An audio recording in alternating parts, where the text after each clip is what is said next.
My sister slept with my boyfriend, and then he made her sick. I don't even know where to begin, because this story feels like something ripped out of a nightmare that I've been forced to live in slow motion. It's been months, but even now, the thought of it makes my stomach twist. It's not just about betrayal. It's about family, about boundaries, and about realizing that forgiveness isn't always something you owe people. I'm 26, and my younger sister, Lauren, is 23. We grew up close, like really close. I was always the one defending her, covering for her when she'd miss curfews or sneak out. When our parents divorced, we leaned on each other through all the chaos. I thought we had the kind of bond that nothing could break. Turns out I was wrong. About a year ago, I started dating Ryan. He was charming in that quietly confident way. Funny, attentive, always looking at me like I was the only person in the room. We met through mutual friends at a housewarming party, and it just clicked. He was a nurse, kind, and incredibly patient, especially since I can be a little guarded when it comes to relationships. When I first introduced him to Lauren, they got along instantly. She was bubbly and talkative, the type who could make anyone feel comfortable. I didn't mind. In fact, I was happy they clicked. Ryan would sometimes joke that Lauren was the sister he never had, and she'd laugh and call him Brother Ryan. It all seemed innocent enough. Fast forward a few months, and Lauren hit a rough patch. She lost her job at a local boutique and couldn't afford rent. So I offered to let her stay with us for a while. Ryan agreed without hesitation. "It'll just be temporary," he said. "We'll make it work." At first, it was fine. She helped out around the apartment, cooked occasionally, and even watched our dog when we were both at work. But soon, little things started to feel off. Ryan started acting distant. He'd spend longer at work, and sometimes when he came home, he'd seem distracted. Lauren, too, began to act weird, avoiding eye contact, retreating to her room more. I thought maybe she was just feeling awkward about staying so long, so I didn't press. Then, one night, everything unraveled. It was a Friday. I'd gone out with some co-workers after a long week, and when I came home around midnight, the apartment was quiet. Too quiet. I noticed Ryan's shoes were still by the door, but his car wasn't outside. I thought he might have gone to get something. Then I realized Lauren's door was closed and her light was off. I didn't think much of it. Until the next morning.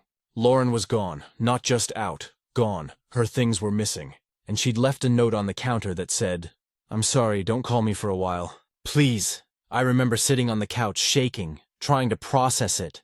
When Ryan woke up and saw me holding the note, he froze, something in his face. Guilt, fear, something told me before he said a word. I demanded answers. And after a few minutes of silence, he broke down. He admitted that he and Lauren had messed up, that it just happened once, that he was drunk, that she was upset, that it was a mistake. I remember the room spinning.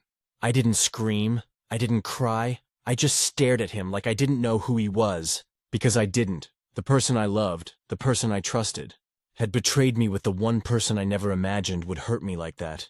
I kicked him out that same day, but that wasn't even the end of it. 2 weeks later, I got a call from my mom.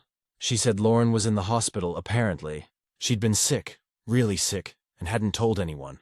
When I got there, the sight of her broke me. She looked pale, frail, and terrified. The doctors told her she'd contracted an STI, one that Ryan had given her. That was how I found out that he hadn't just been sleeping with her. He'd been careless enough to infect her with something serious. Lauren couldn't even look at me. She just kept saying, "I didn't mean for it to happen." And I believed her. To a point, I knew Ryan was manipulative, charming, the kind of guy who could make you feel special even when he was lying through his teeth. But it didn't erase the fact that she made a choice. They both did. After that, everything shattered. I cut Ryan out completely. I blocked his number, deleted everything, and even moved to a new apartment. As for Lauren, I couldn't talk to her for months. My mom kept trying to mediate, saying, "She's your sister. You can't throw that away." But every time I thought about forgiving her, I saw her sitting in that hospital bed. Not because of what she suffered, but because of what she'd done. It's been almost a year since then, and Lauren's been trying to make amends. She's in therapy, has a new job, and keeps sending me letters. She says she'll never forgive herself, that she just wants me in her life again. But I can't do it, not yet, maybe not ever. I've tried to explain this to my family, but they act like forgiveness is this magical solution that fixes everything. Like if I just say, "I forgive you," we'll go back to being sisters who share secrets and inside jokes. But how do you forgive someone who took something from you that can never be returned? The last time we spoke, she cried and asked, "What can I do to make it right?" I didn't have an answer, because how do you fix something like that? I've dated since then, slowly, cautiously. I've been working on rebuilding trust, not just in others, but in myself, in my ability to see red flags, to protect my own boundaries. But there's still a part of me that feels hollow. Like the version of me that believed in unconditional love, both in family and relationships, doesn't exist anymore. People love to say forgiveness is for you, not for them. Maybe that's true, but forgiveness also feels like letting someone off the hook, and I'm not sure I'm ready to do that. Sometimes, I think about the three of us. How different things could have been if honesty had won out over impulse. If boundaries had mattered more than curiosity. If love hadn't been confused with desire. Now, when I see Lauren's name pop up on my phone, I still hesitate. Some days I want to answer, other days I want to block her forever. Maybe one day I'll find peace with it all. But for now, I'm still learning how to live with the fact that the two people I loved most betrayed me in the same moment. And that the scars they left aren't just emotional, but woven into everything I've become since. Maybe forgiveness isn't about forgetting. Maybe it's about accepting that some wounds never close. You just learn to live around them. And I'm still learning. Update, 1 year later, trying to rebuild what was broken. It's been just over a year since I first shared my story. The one where my sister slept with my boyfriend and then got sick because of him. I honestly didn't think I'd ever post an update, because for a long time, I didn't think there would be one. I thought that chapter of my life was sealed, ugly, and unchangeable. But life has a way of pushing you into places you swore you'd never go. For months after everything happened, I avoided Lauren completely. I changed my number. I moved apartments. Every attempt she made to reach out was met with silence. My mom was relentless about it, always saying things like, "You can't stay mad forever," or, "She's your only sister." But I couldn't hear it. Every time I thought of Lauren, I saw that hospital bed and remembered how broken I'd felt. It wasn't until my mom's birthday that things shifted. She'd planned a small dinner and begged me to come. I refused at first, but she wore me down with her usual emotional blackmail. "You don't have to talk to her. Just be there for me." Against my better judgment, I agreed. When I showed up, I felt like my body was on autopilot. And of course, Lauren was there. She looked different, not in a superficial way. She just seemed quieter, like someone who'd been through something and came out smaller on the other side. She didn't approach me at first, just kept her distance. Talking quietly with our cousin, we eventually locked eyes, and I swear, it felt like the room disappeared. I wanted to hate her, to glare, to leave. But all I could do was stare. I didn't say anything that night, but when I got home, I couldn't stop thinking about her. The next morning, she sent me a message. It just said, "I know I don't deserve to ask this, but thank you for coming. I hope someday we can talk. I've been trying to be better. I'll wait as long as it takes." I didn't reply. Not right away. But something about that message stayed with me. A few days later, I reached out to her therapist. Yeah, I had her number because Mom had given it to me ages ago. I just wanted to ask how Lauren was doing. I didn't expect details, but I wanted to know if she was serious about changing. The therapist didn't break confidentiality, obviously, but she told me that Lauren had been consistent with therapy for over a year, and that she often expressed guilt and deep remorse for what happened. She said, "Forgiveness doesn't mean pretending it didn't happen. Sometimes, it's about acknowledging that the person who hurt you is trying not to be that person anymore." That hit me hard. A week later, I finally agreed to meet Lauren. We met at a small park halfway between our apartments. I don't think I've ever felt more anxious in my life. I almost turned around twice, but when I saw her sitting there, holding 2 coffees, one of them my usual order, I couldn't walk away. The conversation started awkwardly. She looked like she wanted to cry the whole time, but she didn't. I asked her to explain. Not to justify, but to explain.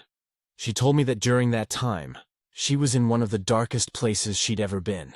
Losing her job, feeling like she was a burden, hating herself for living off me. She said Ryan made her feel seen, like she mattered, and that she mistook that attention for care. She didn't try to excuse it. She said she hated herself for what she did, and that not a day goes by without her thinking about how she destroyed the one relationship that meant everything to her.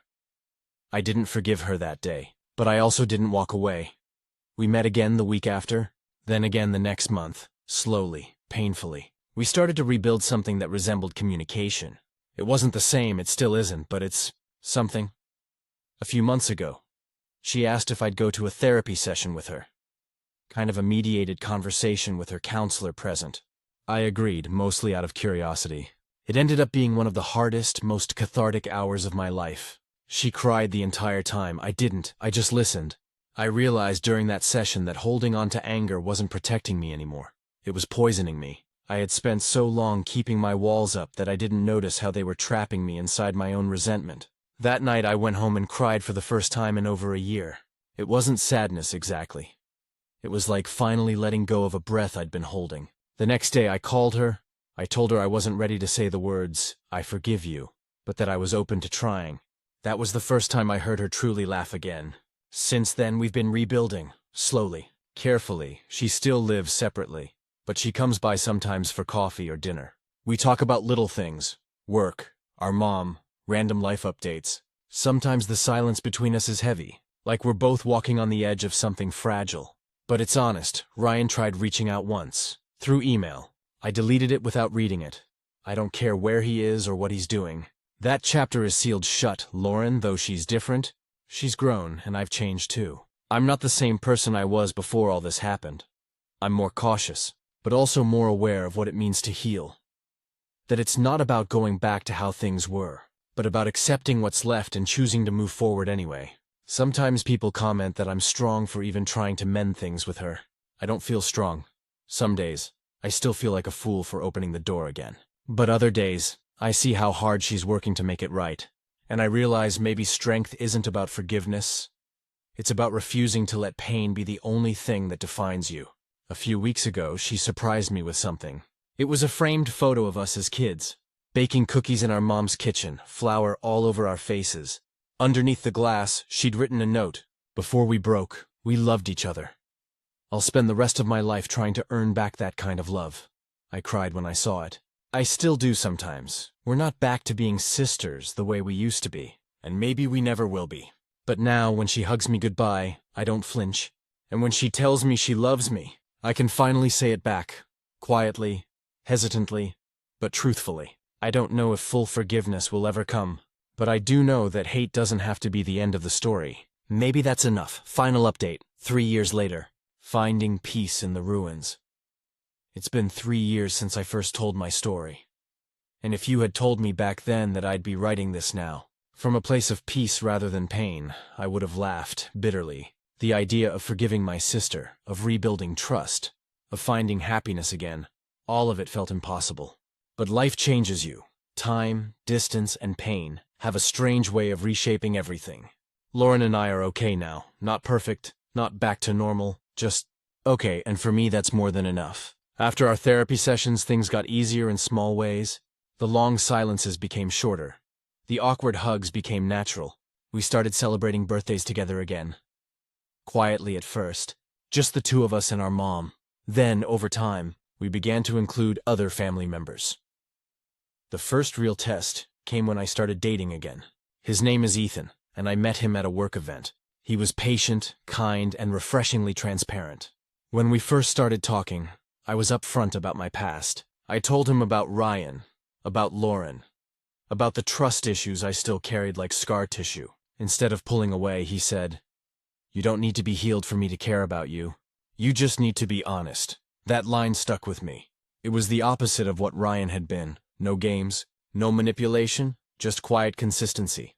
When I first introduced Ethan to my family, I was nervous, mostly because Lauren would be there. But she handled it gracefully. She was polite, kind, and gave us space. Later that night, she sent me a text that said, "I'm happy you found someone who treats you the way you deserve." It was simple, but it meant everything. She wasn't pretending to be my best friend again. She wasn't forcing a fake closeness. She was giving me respect, something I'd needed from her for a long time. Over the next couple of years, things slowly settled into something resembling normalcy. We started spending more time together, but without pressure. She'd visit sometimes and bring food, or we'd go out for coffee. We even started a small tradition, every year on our mom's birthday. We cooked together, just like we used to as kids. The first year it felt strange. The second year it felt healing. This year it just felt good. Lauren also started volunteering at a women's clinic. She said she wanted to help people who'd gone through relationship trauma or abuse. I think in some way, it's her form of penance. Trying to give back, to make sure no one else makes the same kind of choices she did, and she's changed. She carries herself differently now, calmer, more grounded. Sometimes I catch her looking at me with this quiet kind of gratitude, like she still can't believe I let her back into my life. The truth is, forgiveness didn't come from one big conversation or one big moment. It came from hundreds of little ones. Shared meals, late-night texts, silent car rides, and small gestures of care. Every time she showed up and didn't run from the guilt, it chipped away at the wall between us. It's weird, but sometimes I even miss the old us, before everything happened. But when that sadness creeps in, I remind myself that what we have now, while different, is more honest. There's no illusion, no pretending, just truth, pain, and love coexisting in the same space. A few months ago, Lauren came over to help me pack. Ethan and I are moving in together soon. A decision that would have terrified me 3 years ago. As we were boxing up things from my closet, she found a small jewelry box tucked behind some old notebooks. Inside was a necklace she'd given me for my 21st birthday. A tiny silver pendant with both our initials on it. I hadn't worn it since before the betrayal. She froze when she saw it, and for a second, I thought she might cry. Instead, she said softly, "You can throw it out if it hurts too much." I shook my head. "No," I said. "I think I'll keep it. It reminds me that love can survive a lot. Even the worst parts." She smiled through tears. That was one of the few times I saw her cry and didn't feel resentment. Just empathy. Not long after that, she met someone too. His name's Marcus, and he's genuinely good to her. They're taking things slow, but she seems happy. And for the first time in years, I'm not worried. Our mom, of course, is over the moon about all this. She still says she knew we'd come back together eventually. I think she gives time and stubborn love a little too much credit, but in her way, she's right. The last big piece of closure came unexpectedly. A few months back, I got an email from Ryan. I don't know how he got my new address, maybe through social media. It was long, filled with the usual, "I'm sorry, I've changed" nonsense. He said he'd gone through therapy, that he regretted everything, that he hoped someday I could forgive him too. I didn't respond, but I didn't delete it either. I read it once, then archived it. It's not forgiveness, it's just acceptance. He doesn't have power over me anymore. His choices hurt me deeply, but they don't define me now. And that's what I've learned through all of this. Closure isn't something you get from the people who hurt you. It's something you give yourself when you decide to stop bleeding over the same wound. Lauren and I aren't perfect sisters. We'll never erase what happened. But now, when she laughs, it doesn't hurt to hear it. When she hugs me, it feels genuine. When we talk about the future, it's not clouded by the past. Sometimes, late at night, I think about who we were before everything fell apart. The innocence of it, the trust, the love that felt unbreakable. And while I'll never get that version of us back, I've realized something. What we've built since then is stronger. It's not blind, it's not naive. It's earned. I used to think forgiveness was a gift for the person who hurt you. But now, I see it differently. It's a way of freeing yourself from the version of you that was trapped in the pain. And I think, finally, I'm free. Lauren and I still wear matching bracelets now. Simple ones. Nothing fancy. She got them for us last Christmas. When I looked at mine, she said, "It's not to forget what happened. It's to remember how far we've come." And she's right.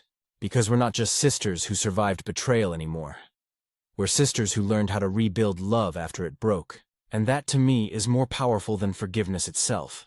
Stories number 2. My cousin insisted on a home birth. And now her baby has a serious injury. I can't stop feeling angry about it. I've been sitting on this for weeks now, and I can't shake how angry I still am. Not sad, not just disappointed. Angry, and part of me hates that, because it feels wrong to be angry when a baby's involved. But every time I think about what happened, that's all I feel. So I'm 31 and my cousin, Heather, is 28. We grew up in the same town in Indiana, and we're always more like sisters than cousins. She was the wild one growing up, always the one with big, alternative ideas. When she got into her 20s, she got really into holistic wellness. Nothing wrong with that, but it slowly spiraled from yoga and herbal teas into full-blown anti-medical thinking. She started saying things like, "Doctors just want to keep you sick," and "childbirth is a natural process that shouldn't be interfered with." Fast forward to last year. Heather gets pregnant with her first child, Everyone in the family was thrilled. Her mom, my Aunt Carol, cried when she found out. From the start, though, Heather made it clear she didn't want to give birth in a hospital. She said hospitals were cold and sterile, and that she wanted her baby to enter the world peacefully. At first, I thought she meant a birthing center, which is at least staffed with medical professionals. Nope. She meant her living room. Her plan was to have a home birth with 2 birth coaches, not licensed midwives, just women she found through a Facebook group. When she told me that, I remember saying, "Heather, please, at least have a real midwife there, just in case." She laughed and said, "You sound like my mom. Women have been giving birth for thousands of years without hospitals." I tried to drop it after that, but the closer she got to her due date, the more I worried. Aunt Carol was beside herself. She begged Heather to at least have a doctor on standby, but Heather shut her down every time. When she finally went into labor, it was a Friday night in May. Aunt Carol called me around 8 p.m., saying Heather was at home and things were progressing. I remember feeling uneasy. Heather's house is about 40 minutes from the nearest hospital. By midnight, things had apparently gotten rough. Aunt Carol texted me saying Heather had been pushing for hours, but the baby wasn't coming. I told her to call an ambulance, but she said Heather refused. She didn't want to interrupt the natural process. Around 3 a.m., I got another text. They're finally calling 911.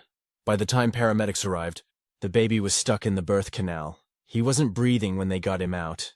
They rushed Heather and the baby to the hospital, but by the time he was stabilized, it was too late. The lack of oxygen had caused a severe brain injury. The doctors said he'd likely have lifelong complications. I drove to the hospital the next morning, and it was like walking into a nightmare. Heather was in her bed, pale and shaking, holding the baby, this tiny little boy hooked up to tubes and monitors. Aunt Carol was in the corner, crying quietly. The room was heavy with silence. When Heather saw me, she said, "He's going to be okay. The doctors just need time, but he wasn't okay. He survived, yes, but the injury was permanent. They confirmed it a week later.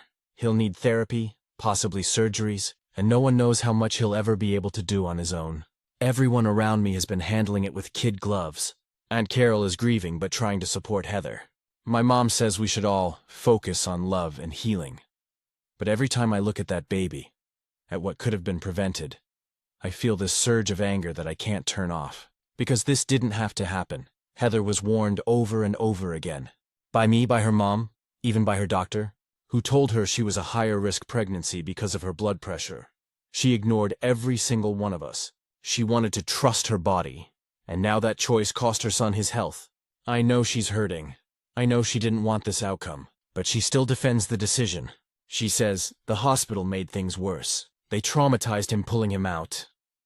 I had to bite my tongue not to scream that if she'd gone there sooner, none of that would have happened. Last week, at a small family get-together, Heather brought the baby, his name's Mason, and started talking about starting a blog about natural motherhood. I swear, my jaw hit the floor. I couldn't believe she was still pushing that narrative after everything. I finally snapped. I said, "Heather, you almost killed him. This isn't something to preach about." The room went silent. Aunt Carol immediately tried to smooth things over, saying, "Liv, not now," but I kept going. I told Heather she needed to stop pretending what happened was empowering, that it was tragic and avoidable. She started crying, saying, "You don't understand what it's like to have your body taken over by fear." I left after that. Aunt Carol called me the next day and said I'd gone too far, that Heather's already dealing with guilt and trauma. My mom said I should apologize for kicking her while she's down, but I can't bring myself to do it, because no one else seems willing to say the truth out loud. This was negligence, not by accident, by choice. I keep replaying it in my head. How easily this could have been prevented. A 10-minute drive to a hospital. And Mason could have been born healthy instead. He'll grow up dealing with something he never had a say in, all because his mom wanted a beautiful, natural experience, and I know it's cruel, but part of me can't feel sympathy for her the way everyone else does. Every time she posts a photo of him with some vague caption about divine timing or trusting the journey, I want to throw my phone. I don't want to feel this way. I wish I could just focus on the baby and let go of the anger. But when I see her still acting like she's some victim of the medical system instead of the architect of this tragedy, I can't. The other day, Aunt Carol said to me, "You have to forgive her, Liv. She's your family," I just said. "I'll try, but deep down I don't know if I can, because every time I see Mason, I see what she took from him. Not intentionally, but stubbornly. And that's something I can't forgive yet. Update. It's been about 9 months since I posted about what happened with Heather and baby Mason. I didn't think I'd ever come back here, but things have changed. In ways I didn't expect. Some good and some that honestly broke me all over again. After I wrote that post, I tried to distance myself from Heather and the situation. Not out of spite, but because every interaction left me feeling raw and resentful. Every time she spoke about trusting the universe or finding meaning in the pain, I wanted to scream.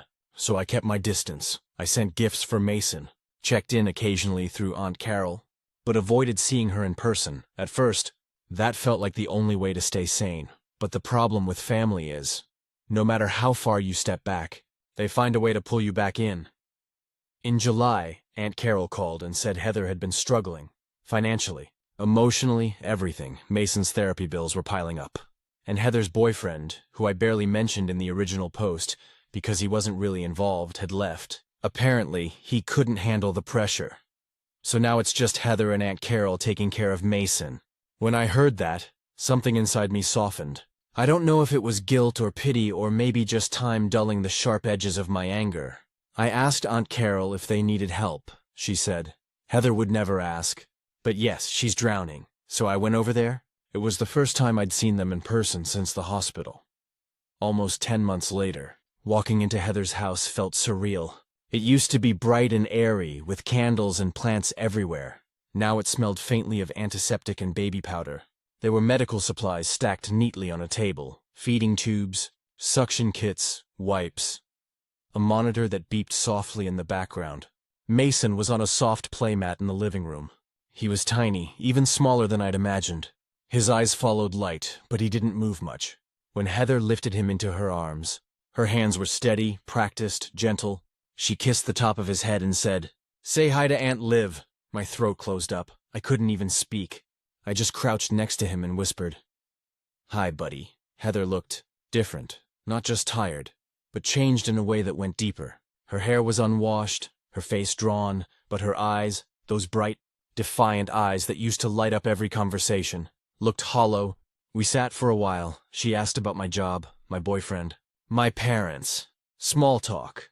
The kind you do when there's an elephant in the room that neither of you wants to address. Eventually, she said quietly, "I know you're still angry with me." I didn't say anything at first. I just stared at my hands. Then I told her the truth. I am, but I don't even know what to do with it anymore. She nodded, tears already welling. She said, "You were right. Everyone was right. I thought I was making the best choice, but I didn't see past my own fear, and now—" She glanced at Mason, her voice cracking. "Now he pays for it every single day." That broke me. I think I'd built her up in my mind as this stubborn, delusional person who refused to see what she'd done. But sitting there, watching her hold her son, I realized she does know. She lives with it every single day. She's reminded of it, in every doctor's appointment, every therapy session, every time Mason struggles to breathe, and it's eating her alive. We talked for hours. She told me about the guilt dreams she has, where she's back in that night, trying to push, and everything goes wrong again. She wakes up screaming. She said she doesn't even believe the natural birth stuff anymore. She unfollowed all those Facebook groups. She said, "I can't look at them without wanting to throw up." She admitted something else, too. She hasn't been to therapy. She said she feels like she doesn't deserve help, like she has to carry the punishment. That broke my heart. I told her that's not how healing works, that Mason needs her to get better, too. After that visit, I couldn't stop thinking about her. I still don't agree with what she did, and I don't think I ever will. But for the first time, I stopped seeing her as just the person who caused this. I started seeing her as someone who's been consumed by it. Since then, I've been visiting more often. Not to forgive her in some grand, dramatic way, but just to show up. Sometimes I bring dinner. Sometimes I just sit with her while Mason naps. We found a fragile kind of truce a few weeks ago. She told me she's finally starting therapy. She said she doesn't want to be the woman who broke her baby anymore. She wants to be a good mom, she said. I can't change what I did, but I can spend the rest of my life making it up to him. I don't know if that's possible, but I respect the hell out of her for trying. There are still moments when I feel the anger bubble up, like when someone praises her online for being a strong mom, and I want to yell, "You have no idea."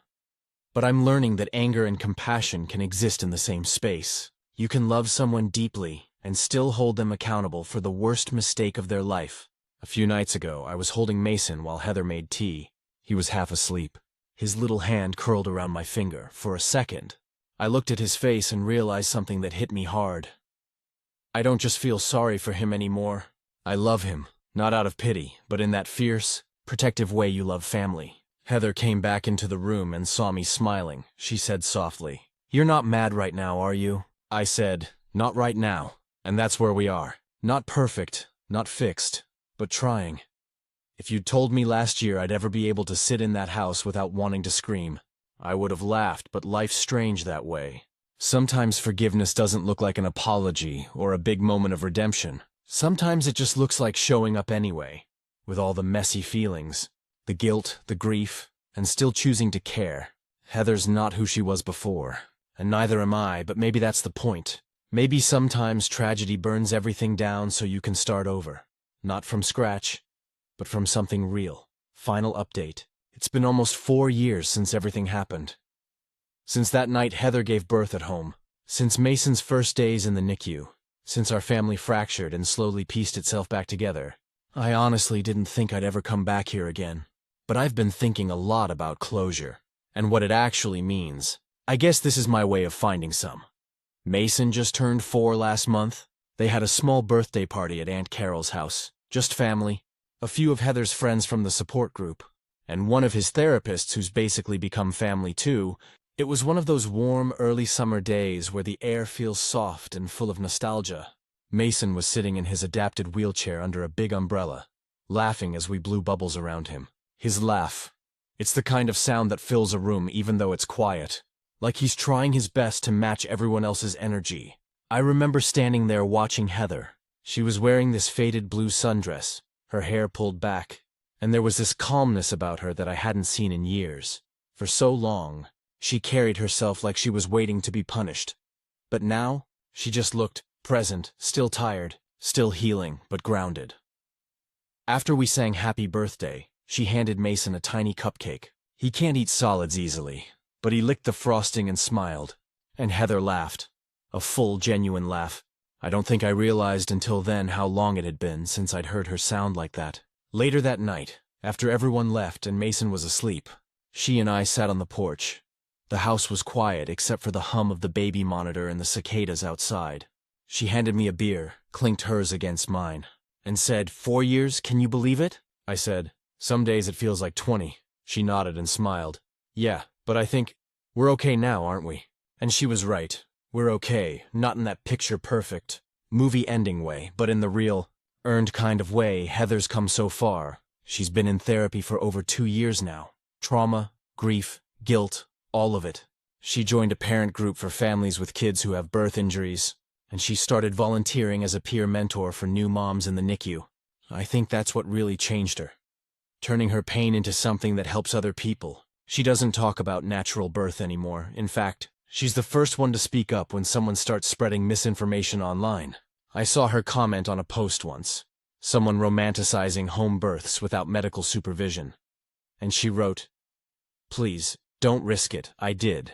And my son will live with the consequences forever." Seeing her write that broke my heart and made me proud all at once. Mason's doing okay too. He has cerebral palsy, and his mobility is limited, but he's smart. Incredibly smart. He knows colors, numbers, and loves music.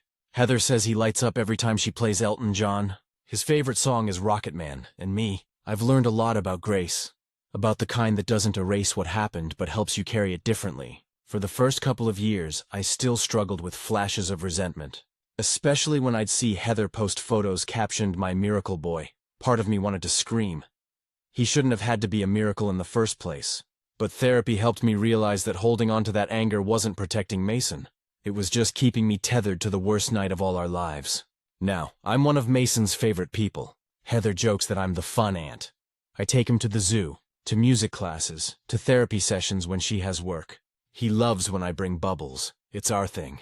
Every time he sees me, he giggles and says, "Bubbles!" And I swear, no amount of bitterness can survive that sound.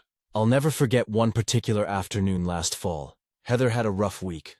Insurance denied coverage for some of Mason's therapy, and she was barely holding it together. I offered to come by and help when I got there. She was sitting on the couch, head in her hands, whispering, "I can't do this anymore." I sat down next to her, and for the first time I didn't try to fix it. I just said, "You are doing it," she cried. I cried. Mason was watching us from his playmat, babbling softly, and Heather said, "He deserves better," and I said, "He has you." That's better. That moment shifted something between us. For years, our relationship was built on unspoken tension, guilt, forgiveness, hesitation. But now, it feels like we've both accepted that we're on the same side. Heather still has bad days. Sometimes she spirals. Sometimes she disappears into herself. But she always comes back, and that's what counts. Last month, she told me she's thinking about writing a book. Not to sensationalize what happened, but to warn others, to talk honestly about what she went through. She said, "If one person changes their mind and goes to a hospital instead, it'll be worth it." I told her I'd help edit it. It's strange how something that once felt like an open wound has become part of the fabric of our family story. It's not something we hide anymore. We talk about it, carefully but openly. My parents and Aunt Carol are closer than ever. We've all become softer in some ways, stronger in others. When I look at Mason now, I don't see tragedy anymore. I see resilience. I see Heather's strength reflected in him, and maybe a little of mine too. Sometimes, on quiet nights, I still think about how easily it could have gone differently, how a few more minutes, a single decision, could have meant a completely different outcome. That thought still catches in my chest, but then Mason laughs, or Heather cracks one of her awkward jokes, and the grief softens into something more bearable. We survived it, all of us in our own imperfect ways. If there's anything I've learned, it's that forgiveness isn't a single act. It's a process, one that takes years, one that you sometimes have to choose again and again. It's about letting people be broken and healing alongside them anyway. Heather once told me that guilt used to be the only thing that made her feel like she was still connected to Mason. Like she didn't deserve love, only punishment. But now she says, "When I look at him, I finally see joy again." And I think that's the truest definition of healing I've ever heard. We'll never get back what was lost that night, but we've built something else. Something real, fragile, but full of love, and that's enough. Stories number 3. The day I decided to find out when I was 16. My mom sat me down at the kitchen table one night and told me something that stuck with me ever since. She said my grandmother, her mother, had died of Huntington's disease, a rare, degenerative genetic disorder that slowly eats away at a person's mind and body. At the time, I didn't really understand what that meant. I just knew it was something awful, something that turned a once bright, vibrant woman into someone who couldn't remember her own family. Now I'm 29, married, and thinking about starting a family, and that conversation has come back to haunt me. My wife, Natalie, and I met in college. We've been married for 5 years, and she's everything I could have asked for. Smart, warm, grounded. She's the kind of person who makes chaos feel manageable. We've talked about having kids since our wedding, but I've always managed to put it off. I told myself I wanted to save more money, get more stable at work, buy a house first, all true, but not the real reason. The real reason is I've been terrified that I might be carrying the same gene that destroyed my grandmother. And later, my mom started showing symptoms when I was in high school. She forgot things, got angry easily, slurred her words.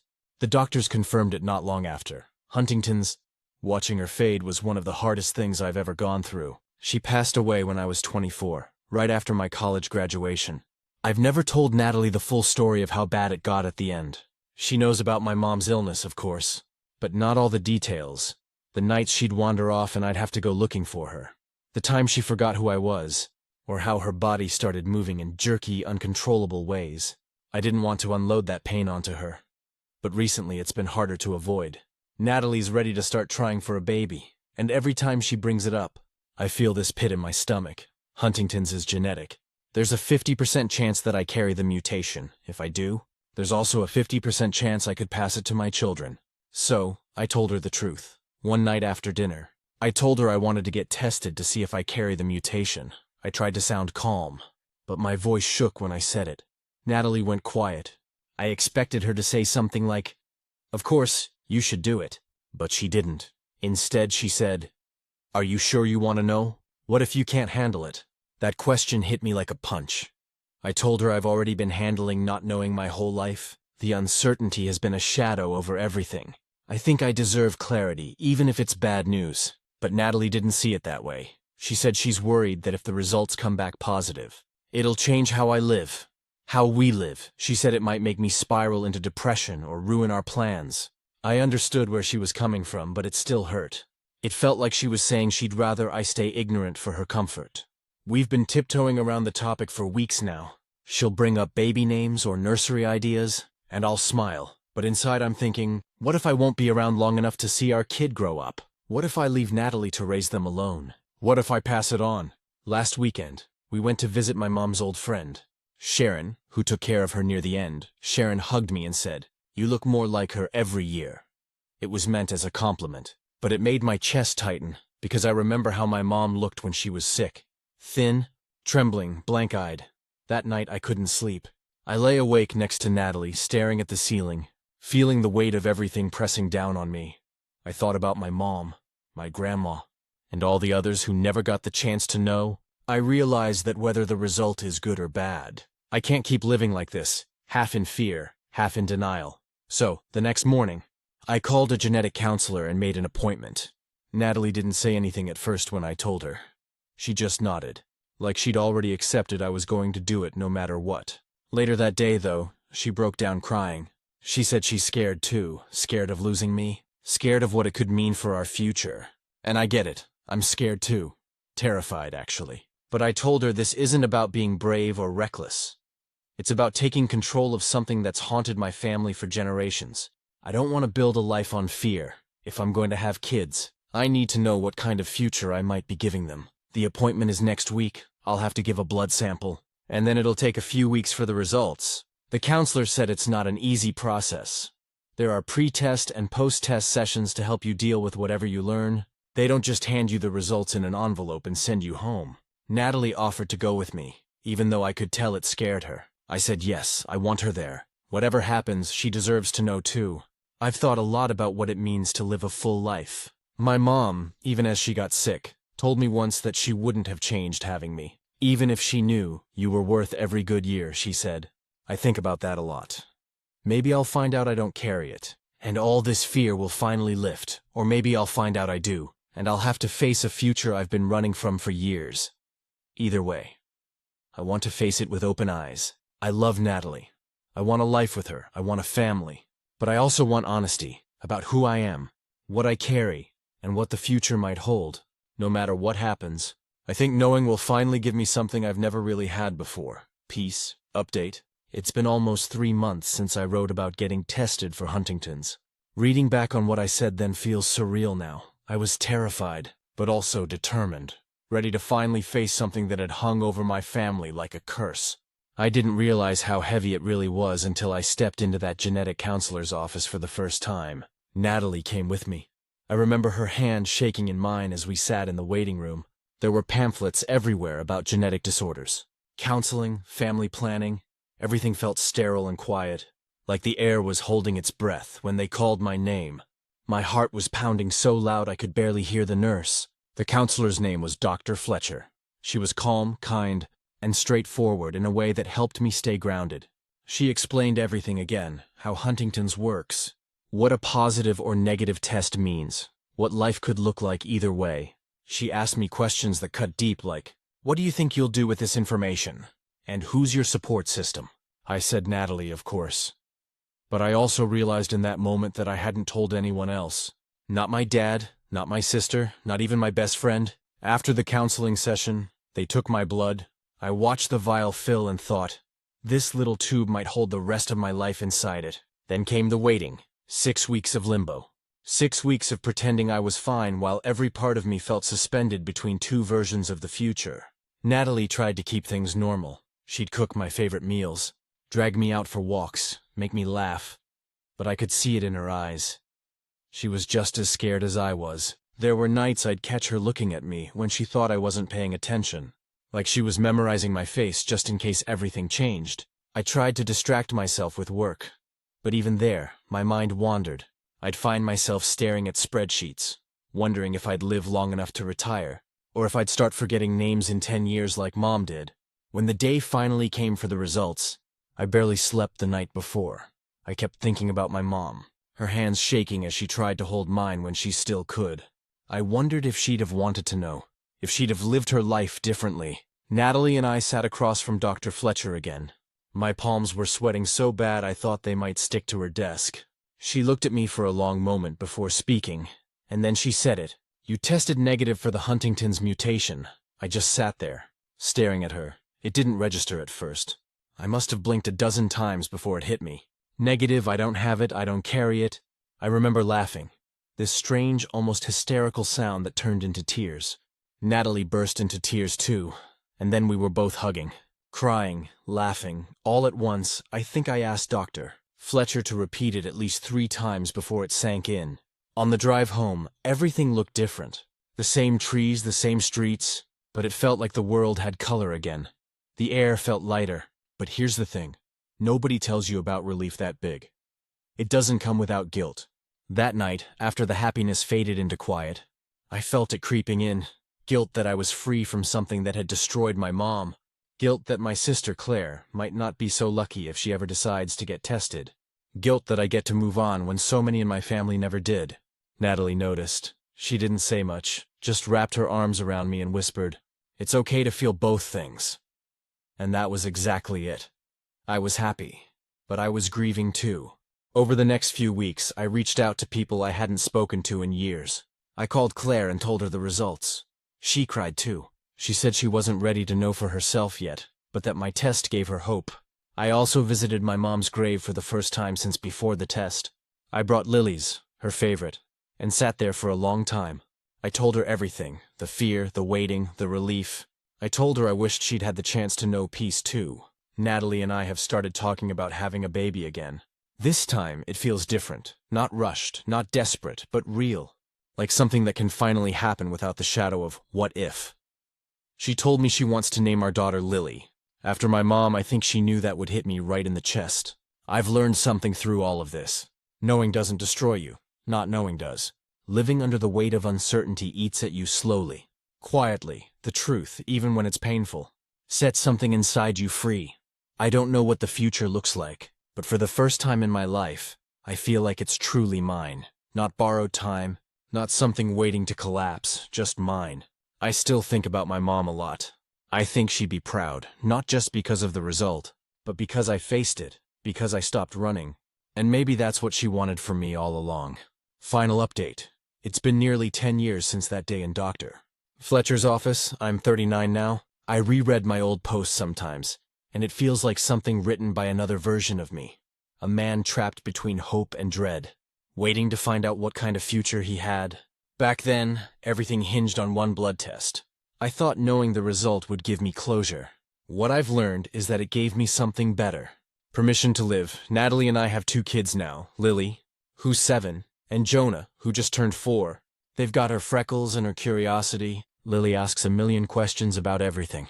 And Jonah's at that age where he follows me everywhere, insisting on helping with whatever I'm doing. Every once in a while, I'll catch myself just watching them play in the yard, and I'll get this lump in my throat. Not out of sadness, but gratitude, because I wasn't sure I'd ever let myself have this. After the test came back negative, I thought life would instantly feel lighter. It didn't. Not right away, for a long time. I was waiting for the fear to sneak back in. I'd have moments where I'd forget a name or misplace my keys, and my stomach would drop. It took me years to accept that I was truly free of it, that I could build a future without a countdown clock hanging over me. When Lily was born, I remember sitting in the hospital room holding her tiny hand, feeling this strange mix of joy and grief. Joy that she'd never have to worry about Huntington's. Grief that my mom never got to hold her. It hit me then how much loss stays with you.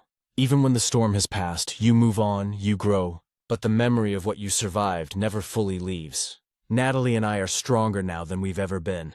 The whole testing experience changed us. It stripped away every illusion and forced us to look at what really matters. We don't waste time on small arguments anymore. When you've stared down something like that, you stop sweating the details. You learn to say, "I love you" more often. To sit a little longer at the dinner table. To laugh when life throws chaos your way. We still visit my mom's grave every year on her birthday. Lily knows Grandma June only through photos and stories, but she's fascinated by her. Every year she asked the same thing. Was she nice? And I always say, yeah, she was the nicest person you'd ever meet, because she was. Even near the end, she tried to smile through it. I think that strength is what kept me from breaking when it was my turn to face the fear. My sister Claire finally decided to get tested 3 years ago.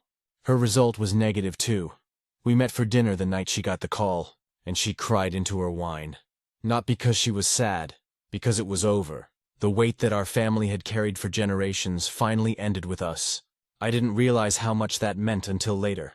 For the first time in decades, there's no one in our bloodline waiting to find out if their body will betray them. It feels like closing a door on a long, dark chapter of history. Work has changed too. I still do logistics for a manufacturing company, but a few years ago, I started volunteering at a support group for families affected by Huntington's. I talk to people who are where I once was, scared, uncertain, trying to decide whether to get tested. I never tell them what they should do, but I share what it felt like to face it. The relief, the guilt, the gratitude. I tell them that knowing doesn't mean the end. It means taking your life back. Natalie says that was the real turning point for me. Helping others instead of just surviving. She's probably right. There's something healing about standing in front of someone who's drowning in the same fear you once had and saying, I've been there. You can get through this. The kids know that my mom was sick, but they don't really understand the details yet. Someday they'll ask more questions, and when they do, I'll tell them the truth. That our family fought something hard and scary, but we didn't let it win. If you'd told me 10 years ago that I'd be here, healthy, happy, raising 2 kids, teaching them how to ride bikes and bake cookies, I wouldn't have believed you. Back then, I thought I was defined by what might happen. Now I know I'm defined by what I chose to do with that fear. Every night when I tuck Lily and Jonah into bed, I tell them something my mom used to say to me. You can't control the storm, but you can build your shelter. It's something I live by now. I'll never forget the fear. I'll never forget my mom's face in those last years. But I've learned that life isn't about outrunning your past. It's about carrying it differently. And for the first time, I'm carrying it with peace instead of pain. Natalie fell asleep next to me on the couch last night while we were watching some movie we've seen 100 times. The kids were asleep upstairs. The house was quiet, and I just sat there, listening to her breathe, thinking about how lucky I am. Lucky to know, lucky to be here, lucky to live. And I think, after all those years of fear, waiting, and what-ifs, that's all I ever wanted. Stories number 4. She told me she was celibate and waiting for marriage. So I refused to pay for dinner. I38M recently had one of the most awkward, confusing, and honestly kind of infuriating first dates of my life.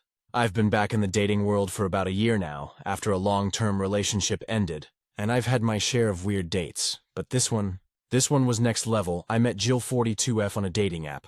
She looked amazing for her age, confident, stylish, and genuinely funny in her messages. We hit it off pretty quickly online, talking about music, travel, and even our past relationships.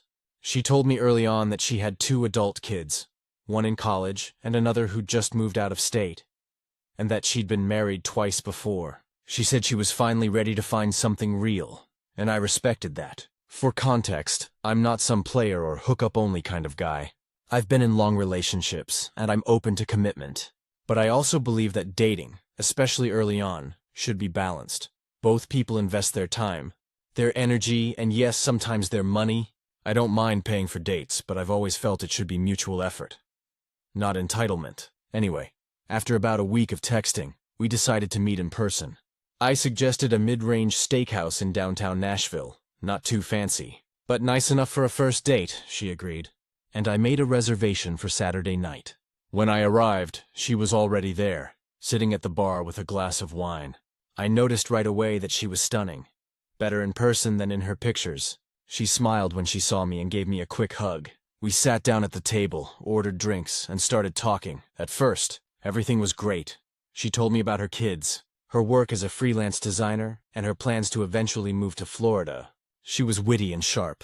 I genuinely enjoyed talking to her. But things started to shift when the topic of relationships came up. She asked me, kind of out of nowhere, "So what are you looking for long-term?" I told her I wanted a real connection, but that physical chemistry was also important to me. That I wasn't looking to rush anything, but intimacy mattered in a serious relationship. That's when she dropped the bomb. She leaned back in her chair, smiled like she'd rehearsed this, and said, "Oh, I should tell you up front, I'm celibate now. I'm waiting until marriage to have sex. Now, I'm not the kind of guy to shame anyone for their choices. Everyone's entitled to their boundaries. But I'll admit, it caught me off guard. I thought she was joking at first, but then she started explaining how she'd made bad choices in the past, how sex had clouded her judgment in her previous marriages, and how she'd promised herself she wouldn't give herself away until someone put a ring on her finger. I was respectful. I nodded, I listened, and I even said, "That's totally your choice." But inside I was confused, because she wasn't some 20-something just starting out. She was 42, twice divorced, with grown kids, and while I respected her spiritual journey or whatever it was, I couldn't help but feel like we were on completely different pages. Still, I tried to steer the conversation back to something lighter. But from that point on, the energy changed. She started talking about what she expected from a future partner. Emotional connection, leadership, financial security. Then she dropped another comment that rubbed me wrong. She said, "I believe a man should always pay for the woman's meal. It shows he's serious, it's a man's role." Now, that might sound minor to some, but for me, it was the second red flag of the night. First, she's announcing strict celibacy as if it's a rule book I have to follow. And now she's telling me how I should prove myself financially? I wasn't angry, just put off. It felt transactional in a weird way. The rest of dinner was polite but strained. I paid attention to how she talked about her ex-husbands, both of whom she described as selfish men who didn't know how to treat a real woman. And every time I tried to inject humor or light conversation, she circled back to what she deserved. By the time the check came, I was mentally checked out. The server set it down between us, and she didn't even glance at it. She just smiled at me and said, "Thank you for dinner." Now here's where it got awkward. I didn't touch the check right away. I just looked at her and said, "So are we splitting it, or?"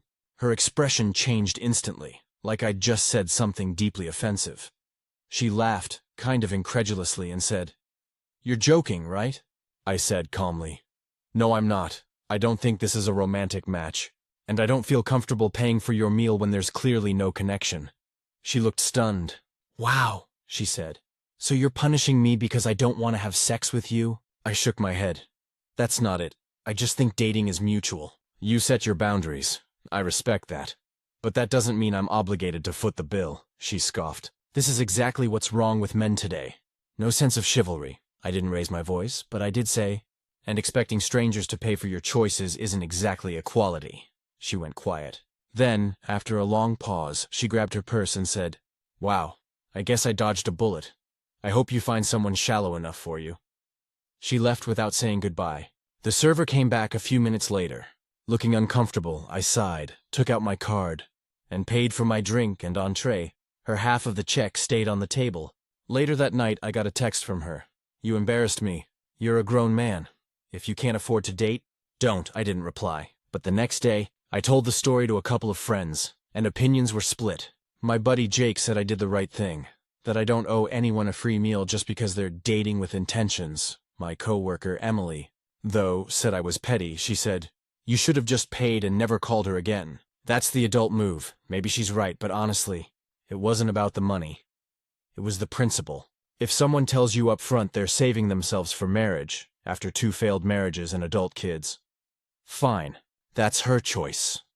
But pairing that with a demand that I pay for everything felt one-sided and entitled. It wasn't about sex. It was about reciprocity, about both people showing effort. Maybe I handled it badly. Maybe I should have just smiled, paid, and chalked it up as another weird first date story. But I'm tired of pretending that traditional expectations only apply one way. If she wants to live by old-school values, fine. But those values used to go both ways. Mutual respect, mutual giving, mutual effort. In the end, I don't think either of us were bad people, just incompatible. She's looking for a man who fits into her very specific moral framework. I'm looking for a partner who believes in shared responsibility.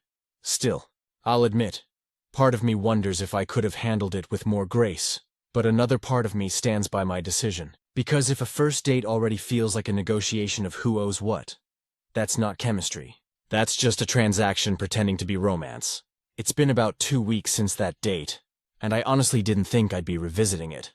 But here we are. After I shared my story online partly to vent, partly to see if I was really in the wrong, I woke up to a storm. I'm talking hundreds of comments, messages, even a couple of DMs from people calling me everything from petty to a king for setting boundaries. Apparently, this topic hit a nerve. Half the internet thought I was right for standing my ground.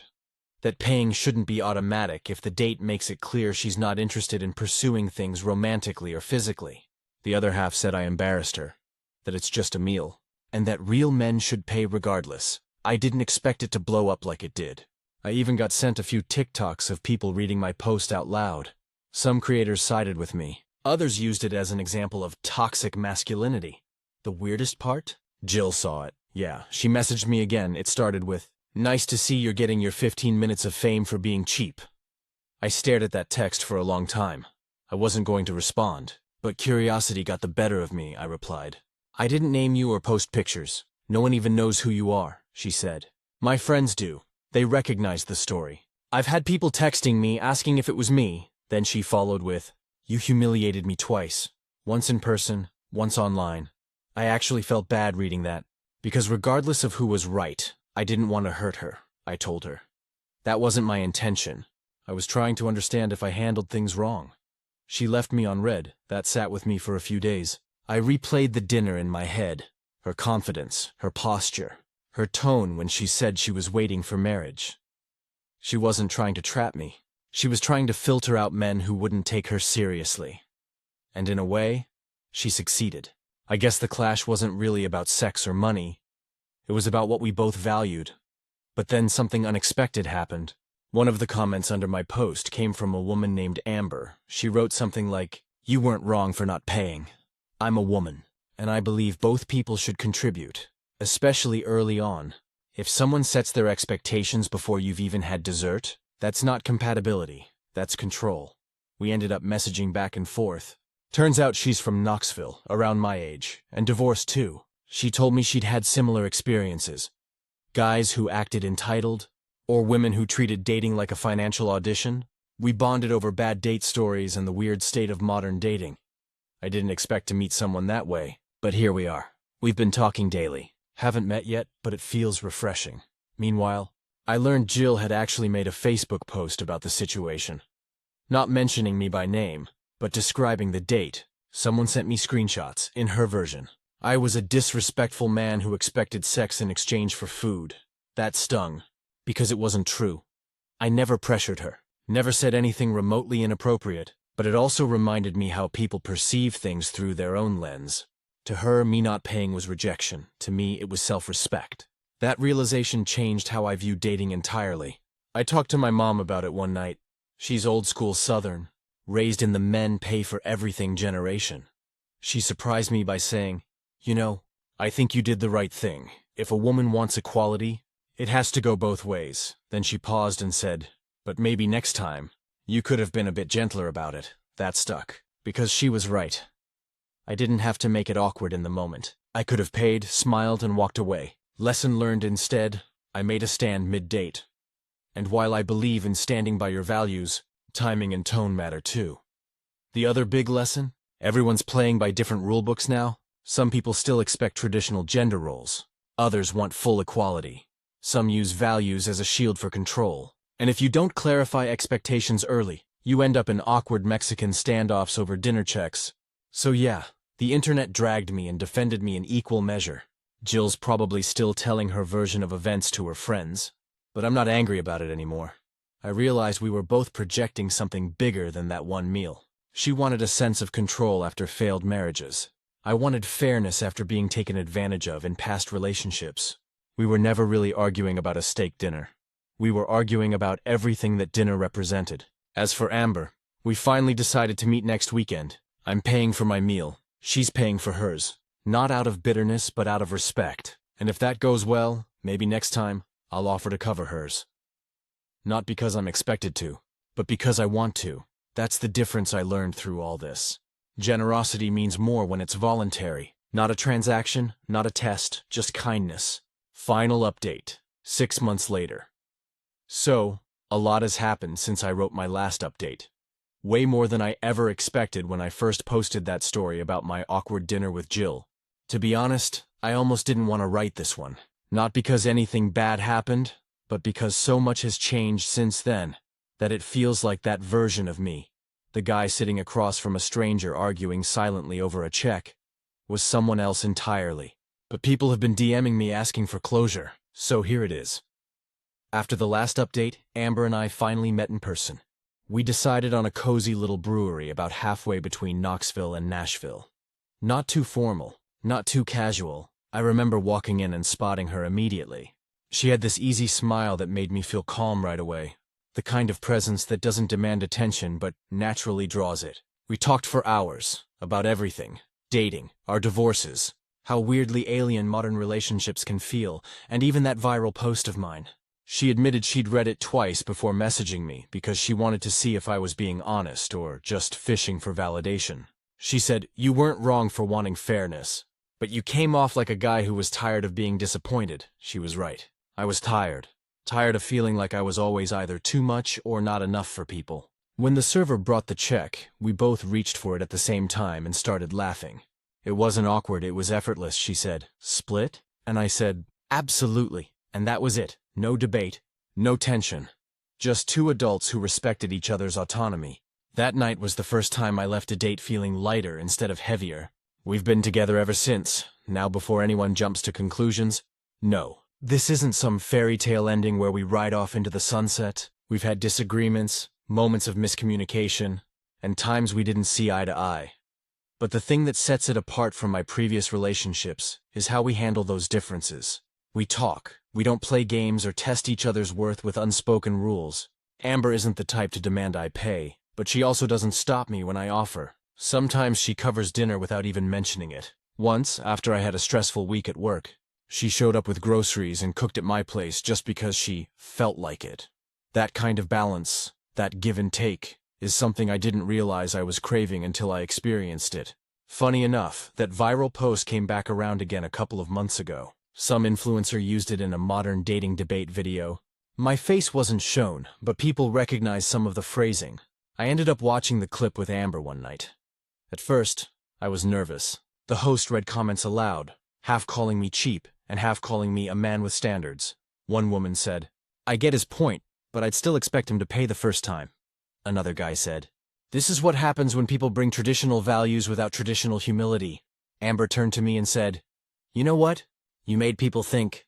That's something. She was right for a long time. I saw that night with Jill as a moment of embarrassment. But in hindsight, it was a moment of clarity. It forced me to define what I actually wanted in a relationship. Not just emotionally or physically, but philosophically. I don't want a partner who tests my generosity. I want one who appreciates it. I don't want someone who measures worth by money or status. I want someone who meets me where I am and grows with me. And speaking of growth, I actually heard from Jill again. It was about a month ago, totally unexpected. She sent me a DM on Instagram, short, polite, and kind of surprising. It said, "Hey, I know we didn't end on great terms, but I wanted to apologize for how things went. I shouldn't have judged you. You were honest." I wasn't ready to hear it. That message floored me. I stared at it for a good 5 minutes before replying. I said, "No hard feelings. We both stood by what we believed. I hope you found peace." She replied with a heart emoji and said she's been seeing someone new. A guy she met through her church. She sounded genuinely happy. It was closure I didn't even realize I needed. The irony is that the thing I was criticized most for, refusing to pay, ended up being the moment that helped me grow up the most. Not because of the money, but because of what it represented. Before that, I used to see dating as a test. Will she like me? Will she respect me? Will she take advantage of me? Now, I see it differently. It's not a test. It's an alignment process. You meet people, you share your beliefs, and if they don't match, you move on. No bitterness, no scoreboard. Sometimes I wonder how different that dinner with Jill could have gone if I'd been more understanding, or if she'd been less defensive. But honestly, maybe it went exactly the way it needed to, because it pushed both of us toward the kind of people we were meant to find. Amber and I aren't rushing things, but we've started talking about moving in together next year. We both laugh when people ask, "Who's going to pay for the wedding?" Because we already decided, we'll split it, of course. Not because it's expected, but because it's us. So yeah, that awkward steakhouse moment, that one night where I walked out thinking I'd made an enemy, ended up being the catalyst for something good. It taught me to stand by my principles, but also to lead with empathy. It taught me that fairness isn't the opposite of generosity. It's what makes generosity meaningful. And most importantly, it taught me that sometimes the person who walks away from your table angry isn't the loss. They're just the lesson. Stories number 5. My husband wants me to pay for his son's private school, and I don't think that's my responsibility. I, 39F, have been married to my husband, Mark 42M, for about 3 years now. We met 6 years ago, dated for 2, got engaged, and married right before the pandemic. Mark has a son, Evan 10, from his previous marriage with his ex, Jessica 40F. I don't have children of my own, and honestly, I never saw myself as someone who'd be a stepmom. But when I met Evan, I really wanted to make it work. Evan is a good kid, a little shy, very bright, but also a bit entitled, if I'm being honest. I think that comes from the way Mark and Jessica co-parent. They're both trying so hard not to be the bad guy that Evan rarely hears the word no. He's in every extracurricular imaginable: piano, soccer, robotics, and now apparently private school. And that's what this whole mess is about. Evan has been going to a good public elementary school since we moved into this neighborhood. It's well-rated, safe, and only 10 minutes away. He's done fine there. Actually more than fine. Straight A's, friends, involved in after-school programs, the whole thing. But Jessica recently decided that he deserves more. She toured this fancy private academy that costs $27,000 a year and told Mark that she wants to enroll him next semester. Mark told her we couldn't afford it, which is true, or at least he can't afford it. But Jessica apparently suggested that, since we're married now and pooling resources, we could split it. Her logic is that we both benefit from Evan getting the best education possible, and that since I make significantly more than Mark, I should be contributing to that goal. For context, I work as a project manager for a tech firm, and I make around $130K a year. Mark works in sales and makes around $65K. I pay a larger share of our mortgage and utilities, because when we moved into this house, I wanted a certain level of comfort and space that he couldn't fully afford on his own. That was my choice. But I already feel like I contribute more to our shared life than he does. So when Mark sat me down one evening and said, "Jess wants to talk about Evan's schooling. She thinks we could manage the tuition if you help cover it," I genuinely thought he was joking. But he wasn't. He actually had a spreadsheet printed out showing how, if I adjusted some of my personal spending, his words, we could easily afford the payments. I stared at him and said, "Mark, you're asking me to pay for your child's private school? Why would I do that?" He said, "Because you're his stepmom, you're part of this family." And that hit me wrong. Not because I don't care about Evan. I do. But because being part of the family shouldn't automatically mean I'm financially responsible for decisions I didn't make. Especially not when his 2 biological parents are the ones pushing for something expensive and unnecessary. I told Mark that if they wanted Evan in private school, they should find a way to pay for it between themselves. Maybe Jessica could work extra hours. She's a real estate agent and does pretty well when the market's good. Or maybe Mark could cut back on his car lease or golf membership. But my income? That's not part of the deal. He looked at me like I'd just confessed to hating his son. He said, "It's not about the money. It's about supporting Evan," I said. "It's entirely about the money, because he's doing perfectly fine where he is." We didn't speak for 2 days after that. Jessica ended up emailing both of us a proposal. Literally.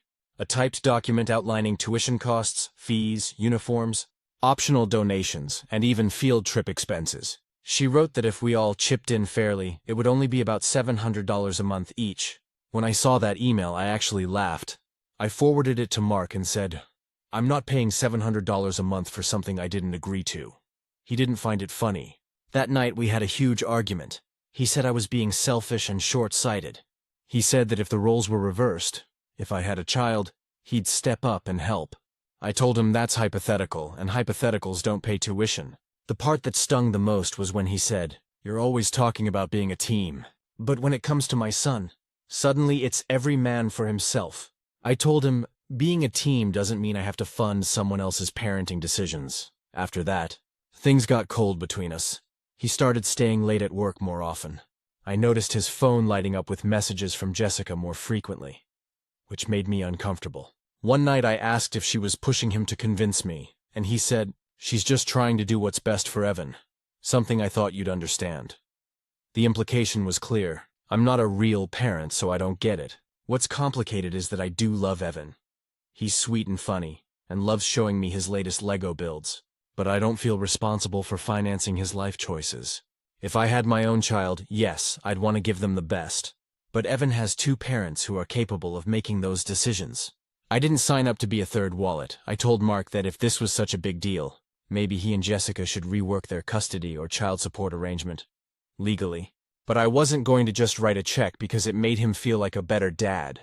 Now Jessica's told some of their mutual friends that I'm holding Evan back, and that money means more to me than family. I found that out through one of Mark's co-workers who asked if we were okay. Apparently, she's telling people I'm refusing to invest in her son's future. It's humiliating. Mark hasn't publicly defended me either. He says he doesn't want to cause drama, which in practice means he's letting me take the blame while trying to keep the peace with his ex. At this point, I'm questioning everything. If he sees my income as part of their family budget, what's next? Paying for Evan's summer camp? His braces? His college tuition? Where does it stop? And the truth is, it's not even about the money itself. It's about the principle. I love this kid, but I'm not his parent, and I refuse to feel guilty for drawing that line. Still, the tension in our house is thick. Mark barely talks to me when Evan's here on weekends. It's awkward. Like everyone's pretending not to feel the elephant in the room. He asked me last week if I'm mad at him, and I said, "Of course not, sweetheart." But deep down, I'm furious at his parents for putting him in the middle of this. Now Jessica's pushing ahead anyway. She told Mark she's putting down the deposit with or without our help, which means, eventually, she's going to come knocking again when she can't afford it. I've already decided I won't budge. I'll support Evan in every way that doesn't involve money I never agreed to spend. But it's starting to feel like this one issue might break my marriage. And I honestly don't know if I'm ready to keep sacrificing financial peace and my boundaries just to make everyone else comfortable. Update: it's been about 6 months since I first posted, and a lot has happened. Some of it I saw coming, and some of it blindsided me. When I wrote that post, Mark and I were barely speaking.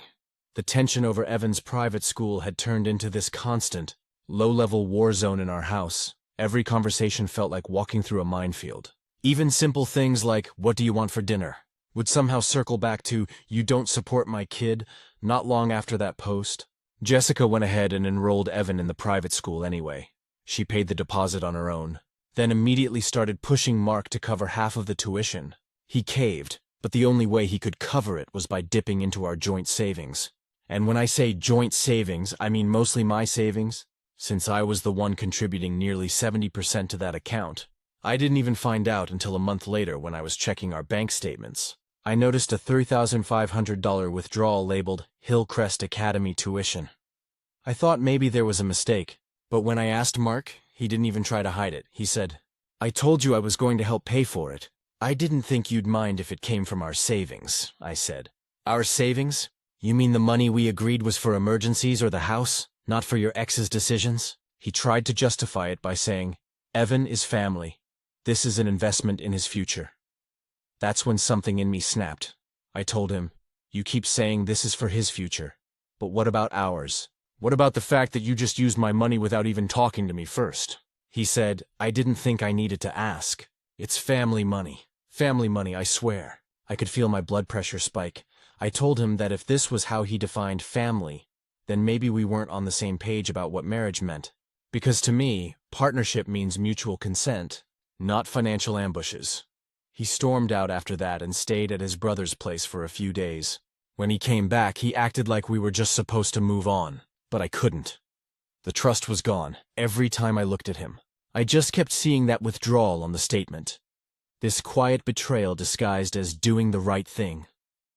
The following week, we went to marriage counseling. It was awkward as hell at first, but I was desperate to get some kind of clarity. The therapist, an older woman named Dr. Reyes, listened to both sides. When Mark explained why he thought it was justified, Dr. Reyes asked him a simple question that shut him up for a full minute. "Did you make a unilateral decision with money that didn't belong solely to you?" He tried to dance around it, but she pressed, "Yes or no?" Finally, he said, "Yes." Then she turned to him and said, "That's not partnership. That's entitlement." I almost cried. Not because she was defending me, but because finally someone else said out loud what I'd been feeling for months. Mark got defensive after that. He said he was tired of feeling like the bad guy, that I was treating his son like some burden. I told him that's not fair. I've supported Evan in every way I could. I've driven him to school, helped with homework, bought clothes, paid for groceries. I've been there. The only line I drew was financially funding a private education I didn't agree to. Doctor. Reyes nodded and said, "You can love a child without becoming their ATM." That became sort of the turning point. Mark didn't like hearing it, but I think it finally started to sink in that I wasn't being cold-hearted. I was setting boundaries. A few weeks later, he sat me down and apologized. For the first time, it actually felt sincere. He said, "I didn't realize how much pressure I was putting on you. I just wanted to make Evan's mom happy. And maybe prove I could give him everything she could." That part broke my heart a little, because that's what it really came down to. Guilt. He was trying to prove to Jessica that he was still a good dad, still relevant, still capable. But in doing that, he was tearing down our marriage. I told him, "You don't have to compete with her. You just have to be consistent for your son." After that, we agreed to keep our finances completely separate. We still share the house and basic bills, but all savings, extras, and personal expenses are now divided. It's not romantic, but it's honest. Jessica, of course, wasn't thrilled. She called me a few weeks later, which she's never done before, and said, "I don't understand why you're being so difficult. You make plenty of money," I said. "That's not your business." She got snippy and said, "Evan deserves better than this back-and-forth drama," I told her. "Then stop creating it." I hung up after that and blocked her number. That same weekend, I sat down with Evan. I didn't tell him any of the adult drama, obviously, but I did tell him that sometimes parents disagree about things that have nothing to do with him. I said, "You don't ever need to worry about the grown-up stuff. You just focus on school and being a kid, okay?" He nodded and hugged me.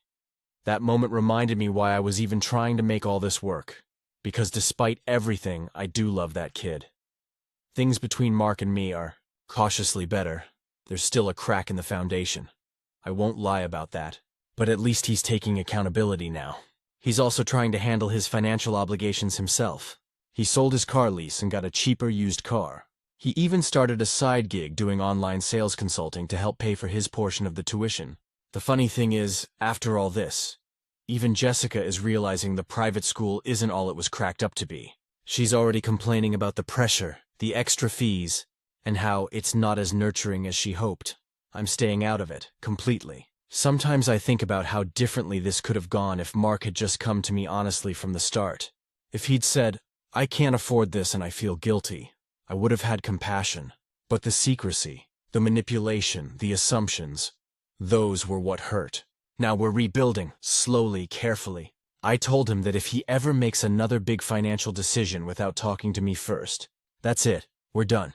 He said he understands. I think he really does this time. I won't pretend everything's perfect now, but there's more respect, more honesty, and maybe, just maybe, that's enough for us to move forward. Final update? It's been almost 4 years since that whole mess about Evan's private school, and sitting here now, it's almost surreal to look back at how close I came to walking away from everything. I never thought we'd make it through, but somehow, we did, though not in the way I expected. After that last post, Mark and I went through a very quiet, very strange year. There wasn't a single blow-up or huge fight anymore.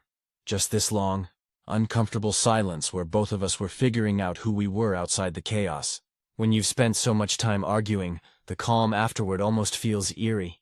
The biggest change we made, and the one that saved our marriage, honestly, was going completely separate with money. We have a shared household account for bills, groceries, and house maintenance, and everything else stays individual. It felt cold at first, but it worked. The financial tension vanished overnight. No more side-eyeing each other's purchases. No more awkward, "I paid for this. You owe me that" math. Mark started therapy after Dr. Reyes, our couples counselor, suggested he might be dealing with guilt-based decision-making patterns. I didn't even know that was a thing, but apparently it's pretty common in divorced parents, especially dads who feel like they failed their first families. It's been good for him. He's calmer, more grounded. He doesn't talk about proving himself anymore. Jessica, well, she's still Jessica. The private school experiment lasted 2 years before she pulled Evan out. She said she didn't like the culture, and that it wasn't the right fit. Translation: the tuition and extra costs became unsustainable. And the school wasn't the miracle she imagined, so Evan's back in public school now. The same one he left. He's in 8th grade and thriving. He's made great friends, he's on the robotics team, and he actually seems happier now than he ever did at that fancy academy. Funny how that works? The best part? He and I have grown really close. There was a time when every interaction with him reminded me of the tension between me and his dad. But that's gone now these days. He just sees me as part of his support system. Not a replacement parent, not a wallet, just another adult who's in his corner. Last year, he even asked if I'd come to his school's science fair because he wanted me to see his project. I was working late that night, but I dropped everything to go. He won 2nd place. When they called his name, he looked out into the crowd and found me. And that tiny moment, that little smile he gave, made every sleepless night and argument years ago feel worth it. As for me, I've learned how to protect my peace without feeling guilty about it. I used to think boundaries meant walls, but now I know they're doors. You can open them when you choose to, and close them when you need to. Mark's ex still tests those boundaries sometimes. For example, last summer she called asking if I'd be willing to chip in for Evan's summer camp. Since he really values your support, I told her, politely, that I'm happy to support him emotionally, but not financially. Then I Venmo'd Mark a small amount as a gift and said, "Use this however you see fit." It's a subtle distinction, but it made all the difference for me. I helped him, not her, and not out of obligation, but choice. Our marriage looks different now, more like a partnership of 2 independent people who choose each other rather than depend on each other. It's quieter, more practical, less romantic in the movie sense, but it feels real. We trust each other again. There was one big moment that really solidified things. About a year ago, Mark got a promotion at work, finally making enough that his finances felt stable again. The first thing he did wasn't buy something fancy or splurge. Instead, he told me, "I set up a savings account for Evan's college, just mine." It might sound small, but to me it was huge, because that's exactly how it should have been all along. His responsibility, his choice, his pride. That night I told him how proud I was of him, and he got quiet for a second. Then he said, "You know, if you hadn't drawn the line back then, I don't think I'd have ever learned how to stand on my own again." That one hit me, because at the time, I thought my boundaries were breaking us apart, turns out. They were teaching him how to be the partner he should have been from the start. Evan's mom and I will never be friends. I've made my peace with that. We're civil. Polite texts about logistics, birthdays and holidays, but that's as far as it goes, and that's fine. She doesn't get to define my role anymore. Now, on weekends when Evan's here, it's easy. We cook together, play card games, sometimes just sit around watching Stranger Things reruns. He calls me Liv, not mom, not stepmom, just Liv. I like it that way. A few months ago, Mark and I had dinner with some friends, and someone asked if I'd ever want to have a child of my own. I hesitated, then said, maybe someday. But I realized that even if I never do, I've already learned what it's like to help raise a kid, just in a different way. Evan will always be part of my life, and not because I had to pay my way into it, but because I earned his trust over time. Sometimes I think back to those early fights, the shouting, the resentment, the feeling of being trapped between 2 parents and their choices. And I'm honestly proud of the woman I was then, because she didn't back down. If I'd caved, if I'd written that first tuition check just to keep the peace, I'd probably still be living in quiet resentment right now, wondering where all my money and my self-respect went. But instead, I learned that love can exist with boundaries. It doesn't make you cold, it makes you clear. The other day, I was driving Evan home from practice, and he said, "Liv, you know what I like about you? You don't treat me like a kid, but you also don't treat me like a problem." I laughed and said, "That's because you're neither, and maybe that's the perfect way to describe where my life is now. Neither problem nor perfection. Just balanced. We're not some blended family fairy tale, but we're solid. I have my peace. Mark has his accountability, and Evan has 3 adults who love him in their own flawed, human ways. If you'd told me 4 years ago that this would be the ending, I would have laughed in your face. But it's funny how sometimes the hardest boundaries end up being the ones that save everything, including yourself. Stories number 6. I didn't respond to my ex's mail for 3 days, and it turned into a whole thing when I married Evan 10 years ago. His mom, Carol, made it clear she didn't like me. She wasn't mean in an obvious way, no yelling or name-calling, But she was an expert in subtle digs. "Oh, you're not going to college?" Or, "You're such a free spirit, dear, that must be hard for Evan." It was death by 1,000 passive-aggressive comments. At the time, I brushed it off. Evan always told me she'd warm up eventually. She didn't. Evan and I were married for 6 years before it all fell apart. There wasn't one big moment. It was more like a long, slow drift. He became someone else. Or maybe I did. Either way. The version of us that used to laugh until midnight just disappeared. We divorced 3 years ago. And it wasn't messy legally, but emotionally. It was brutal. We don't have kids. So we cut contact pretty cleanly after signing the papers. Or at least I thought we did. The one person I never expected to hear from again was Carol, after the divorce. She reached out a few times, usually on holidays, with things like, "Thinking of you today," or, "I hope you're doing okay." At first, I thought it was sweet, but then it started to feel strange. She wasn't unkind, but she'd always include some weird reference to Evan like, "I know he misses your cooking," or "You two really did have something special." Like she couldn't decide if she was trying to comfort me or guilt-trip me into regretting leaving her son. So when she texted me last week, I didn't think much of it at first. She wrote, "Hey sweetheart, could you call me when you get a minute? It's important." That "sweetheart" caught my eye. Carol only called me that when she wanted something, but I was at work and busy, so I figured I'd respond later. Then I forgot about it. A few days went by, 3, to be exact, before she messaged again. "I'm disappointed you didn't get back to me. I really needed your help." Something about that tone instantly put me on edge. I replied, "Sorry, been swamped with work. What's going on?" She called immediately. Against my better judgment, I answered. Carol launched into a long story about how Evan was going through a rough patch. Apparently, he'd lost his job, broken up with his girlfriend, and had been drinking more. She said he wasn't himself, and that I was the only person who could reach him. I just sat there, holding the phone to my ear, trying to figure out why this woman thought I should fix my ex-husband's life. I told her gently that Evan and I hadn't spoken in years, and that it wasn't really appropriate for me to get involved. Carol sighed like I was being dramatic. "I just thought, since you cared about him once, you'd want to help," she said. "He won't listen to me, and I know he still thinks about you." That one stung, not because it was true, but because it reminded me of all the years I spent trying to help him. Evan wasn't a bad person, but he never really wanted to fix things when they got hard. He wanted someone else to patch the holes while he floated above it all. I told Carol I was sorry he was struggling, but that I couldn't be the one to help him anymore. There was this long pause on the line, and then she said, "You always were so selfish when it came to him." That did it. I told her that calling me selfish for not saving her grown son wasn't fair, and that she needed to let go. I said I hoped Evan would get help, but that I wasn't the answer she was looking for. Then I hung up.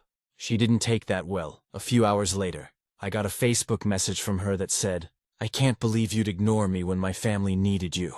I treated you like a daughter," which was ironic, considering she spent 6 years treating me like a stranger who married into the wrong family. I didn't respond. I've spent too many years carrying other people's guilt. That night I told my sister, Holly, about it, and she said, "Why would you even pick up the phone? You owe her nothing." She's right, but the truth is, I did pick up because some part of me still feels responsible for the mess I left behind. Even after all this time. I guess I wanted to believe Carol's messages came from a place of kindness. The next day, I found out from a mutual friend that Evan had checked himself into a rehab program. I was relieved for him, honestly. I don't wish him harm, but it made me even more certain that getting involved would have just blurred boundaries again. He's not my problem anymore, and I think he finally knows that too. Carol, though, didn't let up. She sent one more message a couple of days ago. Just one line. "I hope you can live with how cold you've become." I didn't respond to that one either. Here's the thing I've learned over the past few years. Letting go isn't a single decision. It's 1,000 tiny ones. It's choosing not to text back. It's deleting an old photo instead of scrolling through it. It's saying no when someone tries to drag you back into a past you've already buried. I don't hate Carol. I actually feel a little sorry for her. She's a mother watching her son fall apart, clinging to anyone who might fix it. But that's not my job anymore. I built a new life, a peaceful one, and I'm not going to let someone's guilt trip undo that. So yeah, maybe I didn't answer her for 3 days. Maybe she thinks I'm cruel. But the truth is, I've spent too much of my life trying to be kind to people who never showed me the same in return. This time, silence was the kindest thing I could give. to her, to Evan, and to myself. About a month went by after that last message from Carol. I didn't block her, but I muted everything so I wouldn't see her name pop up. I didn't want to give her power over my peace, but I also didn't want to pretend she didn't exist. It's a strange thing, trying to set boundaries with someone who used to be family, who technically still thinks of you as family, even after the marriage is gone. Life was steady for the first time in a while. I'd been dating a guy named Drew for almost 6 months. He's calm in all the ways my marriage never was. He doesn't turn disagreements into wars. And when I talk, he listens instead of waiting to argue. We were spending a Saturday morning drinking coffee on my porch when I got a text from an unknown number. It said, "Hey, it's Evan, can we talk?" I just stared at it. Drew noticed right away. "Everything okay?" he asked. I told him who it was. He didn't say much, just, "Do what you need to, but don't do it for guilt." That sentence stuck with me. I didn't reply right away. I thought about what Carol said, about how I used to care, about how maybe I was cold now. But the truth is, I did care once. I cared too much. So after sitting with it all day, I finally texted back, "I'm glad you're getting help.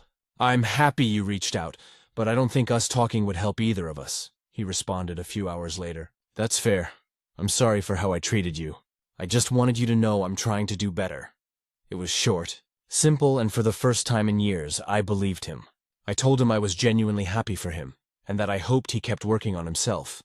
That was it. No long conversation, no promises of friendship, just closure. 2 weeks later, I ran into Carol at the grocery store. I swear the universe has the worst sense of humor. She was standing near the produce section, looking over a pile of oranges like she was trying to find the one that wouldn't disappoint her. She saw me before I could walk away. "Oh, look who it is," she said, her voice high and sharp. "I guess you can't ignore me forever." I took a breath. I wasn't going to let her drag me into another guilt trap. I told her I'd spoken briefly with Evan, that I was happy he was doing better, and that I didn't want to reopen old wounds. She gave this tight smile. "You think you're too good for us now, don't you?" I told her it wasn't about being better. It was about being done. I said I wanted her to be okay, and that I really hoped Evan found peace, but I had to protect my own. She looked like she wanted to argue, but she didn't. She just nodded and said, "Well, I hope one day someone's kinder to you than you were to him." Then she walked away, leaving me standing there between the apples and oranges, feeling that weird mix of sadness and relief that always comes with final goodbyes. Later that night, I got one last text from her. It said, "Thank you for talking to him. He said it helped." That surprised me. I hadn't really done anything. I didn't comfort him or promise anything. But maybe just closing the loop helped him move forward. And maybe it helped her too. I didn't reply, but I didn't need to. That message wasn't meant for a response. It was an ending disguised as gratitude. Since then, things have been quieter. I've been going to therapy regularly, not because I'm broken, but because I spent years learning to fix other people and forgot how to care for myself. My therapist told me something that hit hard. You can forgive someone without reopening the door. That's what I've been doing. Forgiving in silence, moving on without fanfare. Every now and then, I think about Carol. I imagine her still trying to make sense of her son's life, still missing what used to be. And I feel a kind of soft compassion for her. Not the kind that makes me want to reach out, but the kind that lets me hope she's okay. Wherever she is, Evan, from what I've heard, is still in recovery and doing better.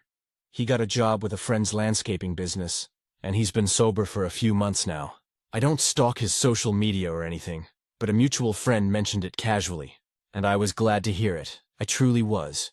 Drew and I are still together. He knows everything now, about Evan, the marriage, the guilt, the texts. One night, I told him the whole story. He didn't interrupt, didn't try to fix it. When I finished, he just said, "Sounds like you finally chose yourself." And he was right. It took years, but I finally stopped defining myself by what I owed to other people. I learned that silence doesn't always mean indifference. Sometimes it means you've said everything you can, and the rest isn't your responsibility anymore. I think that's what closure really is. Not dramatic confrontations or apologies or long emotional talks. It's realizing you don't need them. So yeah, maybe I didn't answer her for 3 days at first. Maybe I took even longer to answer the person I used to love.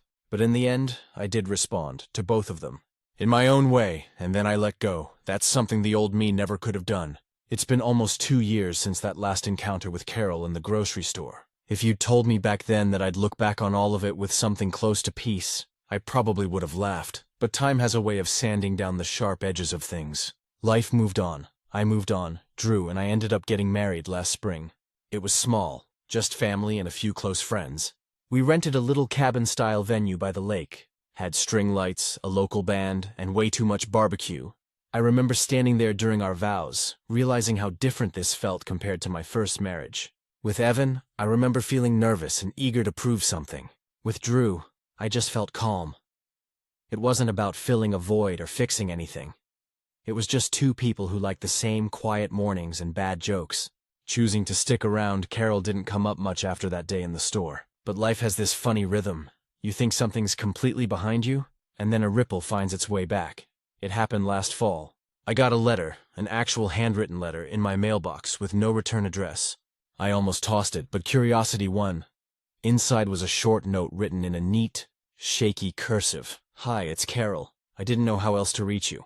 I wanted you to know that Evan passed away last month. It was peaceful. He was still sober. He talked about you a few times. Said you helped him find strength, even if you didn't realize it. I'm sorry for everything I said to you before. I hope you're well." See, I had to sit down after reading it. My first reaction wasn't shock. It was this heavy, quiet ache. He was only 37. I didn't cry right away. Instead, I made tea, sat on the couch, and read that letter over and over until the words blurred. When I finally told Drew, he just held me and didn't say much. Later that night, I cried. Not because I wanted Evan back or regretted anything, but because it was the final closing of a chapter I once lived so deeply in. The next week, I mailed a simple card back to the return address she'd finally written on the envelope. I wrote, "Carol, I'm truly sorry for your loss. I'm glad he found peace. Thank you for letting me know. I wish you comfort and healing." That was it. No opening for more conversation, just honesty. A few days later, she replied with a short note saying she appreciated it and that she was moving to be closer to her sister. I think that was her way of saying goodbye. I haven't heard from her since, and I hope she's found some peace too, for a long time. I avoided thinking about that part of my life, but this year, around what would have been our 10th wedding anniversary, I finally allowed myself to look back without flinching. I even found an old photo buried in a drawer. Me and Evan at the lake, sunburned and grinning with a half-cooked burger on a paper plate. It made me smile, for all the mess that came later. There were real good moments once. And that matters too. I realized something important. Closure doesn't always come when you want it. Sometimes, it arrives in quiet ways. A text you never send, a letter that takes years to find you, a soft thank you you didn't expect. Drew and I went on a road trip this summer, and one of the stops was near that same lake. We stayed for a night. It was dusk when I walked down to the water. The air cool and still. I stood there for a while, thinking about how different my life turned out from what I once pictured, and how, in some strange way, that's exactly what I needed. I thought about Evan, about Carol, about all the versions of myself that tried to fix things that weren't mine to fix. Then I whispered a quiet thank you into the air, not for what happened, but for what it taught me. When I got back to the cabin, Drew was sitting on the porch with a beer and a smile that said he didn't need to ask what I'd been thinking about. He just said, "Ready to head home?" And I was, because home, I've learned, isn't a person or a place.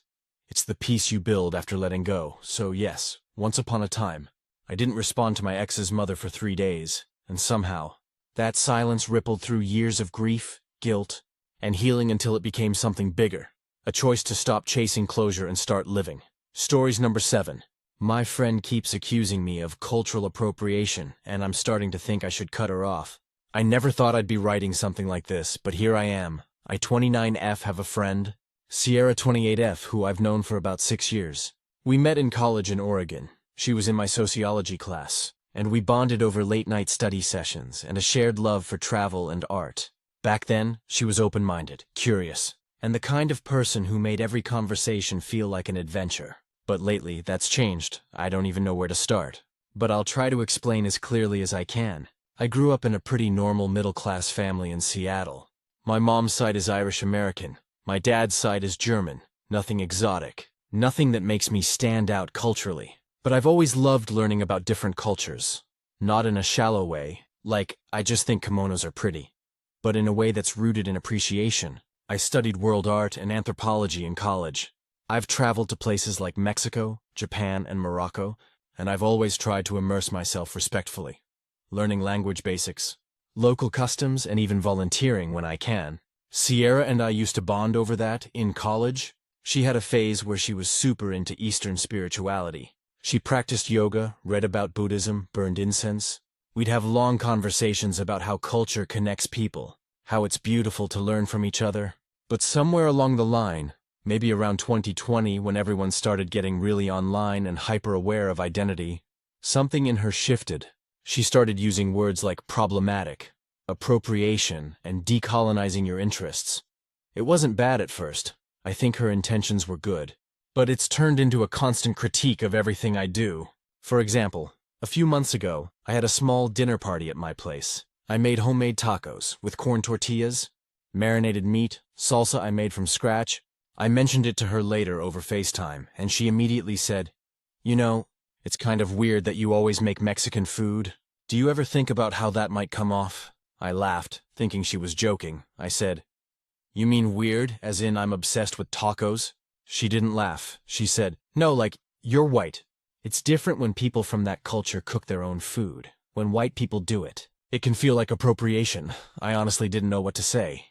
Cooking food I love is wrong now? It didn't stop there. A few weeks later, I went to a music festival with some friends. It was hot, and I wore a flowy wrap skirt I'd bought years ago from a local artisan market in Bali. Sierra saw a picture I posted on Instagram and commented, "Cute, but maybe don't wear sacred prints as fashion." I DM'd her and asked what she meant. She said, "That pattern has spiritual symbolism. You shouldn't be using it for aesthetics." I told her I bought it from a Balinese woman who hand-dyed it. I wasn't mocking or cheapening it. I was literally supporting her work. But Sierra said, "Intent doesn't erase impact." That's her favorite phrase now. At first I tried to be understanding. I really did. I get that cultural appropriation can be harmful, like people wearing war bonnets at Coachella, or companies selling tribal prints with no credit to the culture. But Sierra acts like any cross-cultural appreciation is offensive. She even criticized me for doing yoga at home. I've been doing yoga since I was 17 for my anxiety. It's helped me more than therapy sometimes. But Sierra said, "If you're not Hindu or Indian, doing yoga is a form of colonization." I told her I didn't think stretching and breathing with intention was colonizing anyone. She sighed and said, "That's the kind of defensiveness privileged people have when they're called out." I don't think she realizes how much that hurt. I'm not perfect, but I've always tried to be a good person. I support local communities. I read about the cultures I admire. I donate to charities that protect indigenous art, but now, every time I do something, even something as small as cooking curry or burning incense, I second-guess myself, wondering if she'll call me out again. The final straw came last weekend. Sierra invited me to a cultural awareness potluck at her apartment. Everyone was supposed to bring a dish that represented their heritage. I thought that sounded kind of nice, so I brought shepherd's pie. It's simple, comforting, and connects to my Irish roots. When I got there, Sierra was wearing a bright red cheongsam dress, the traditional Chinese kind. I was confused because Sierra isn't Chinese. She's African American and Puerto Rican.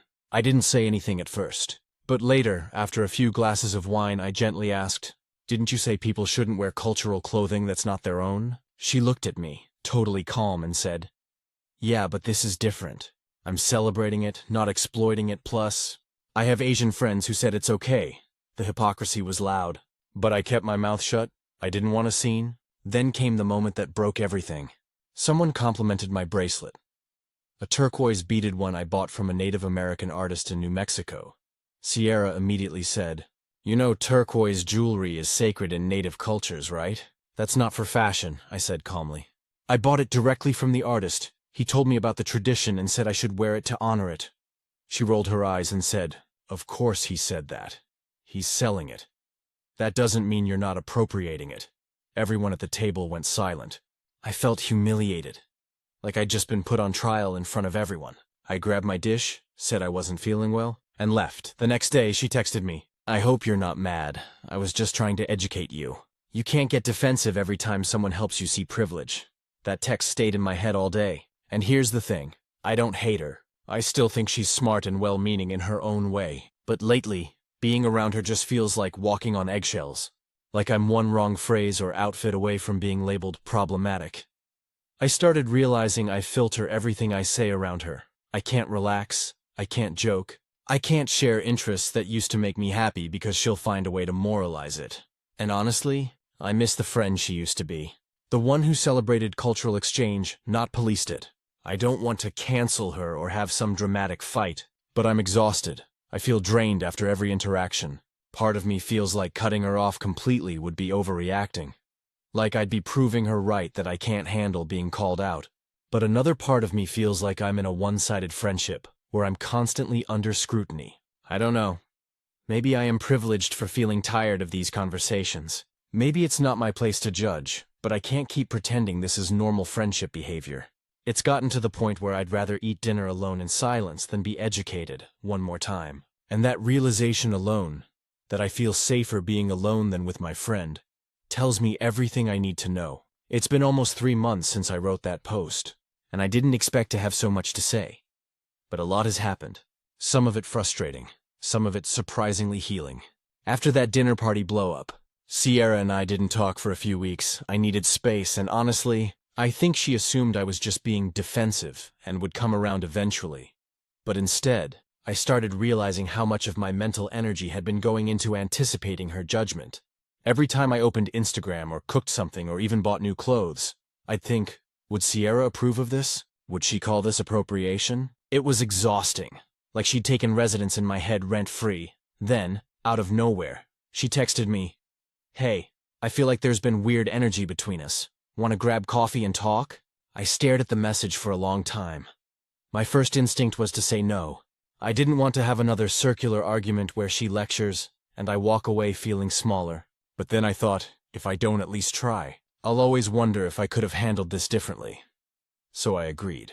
We met at this little independent coffee shop downtown that we used to go to all the time in college. When I saw her, she looked genuinely happy to see me, like nothing had happened. She hugged me right away, and for a second, I felt that old warmth again. But once we sat down and got our drinks, she dove straight into it. She said, "I just want to clear the air.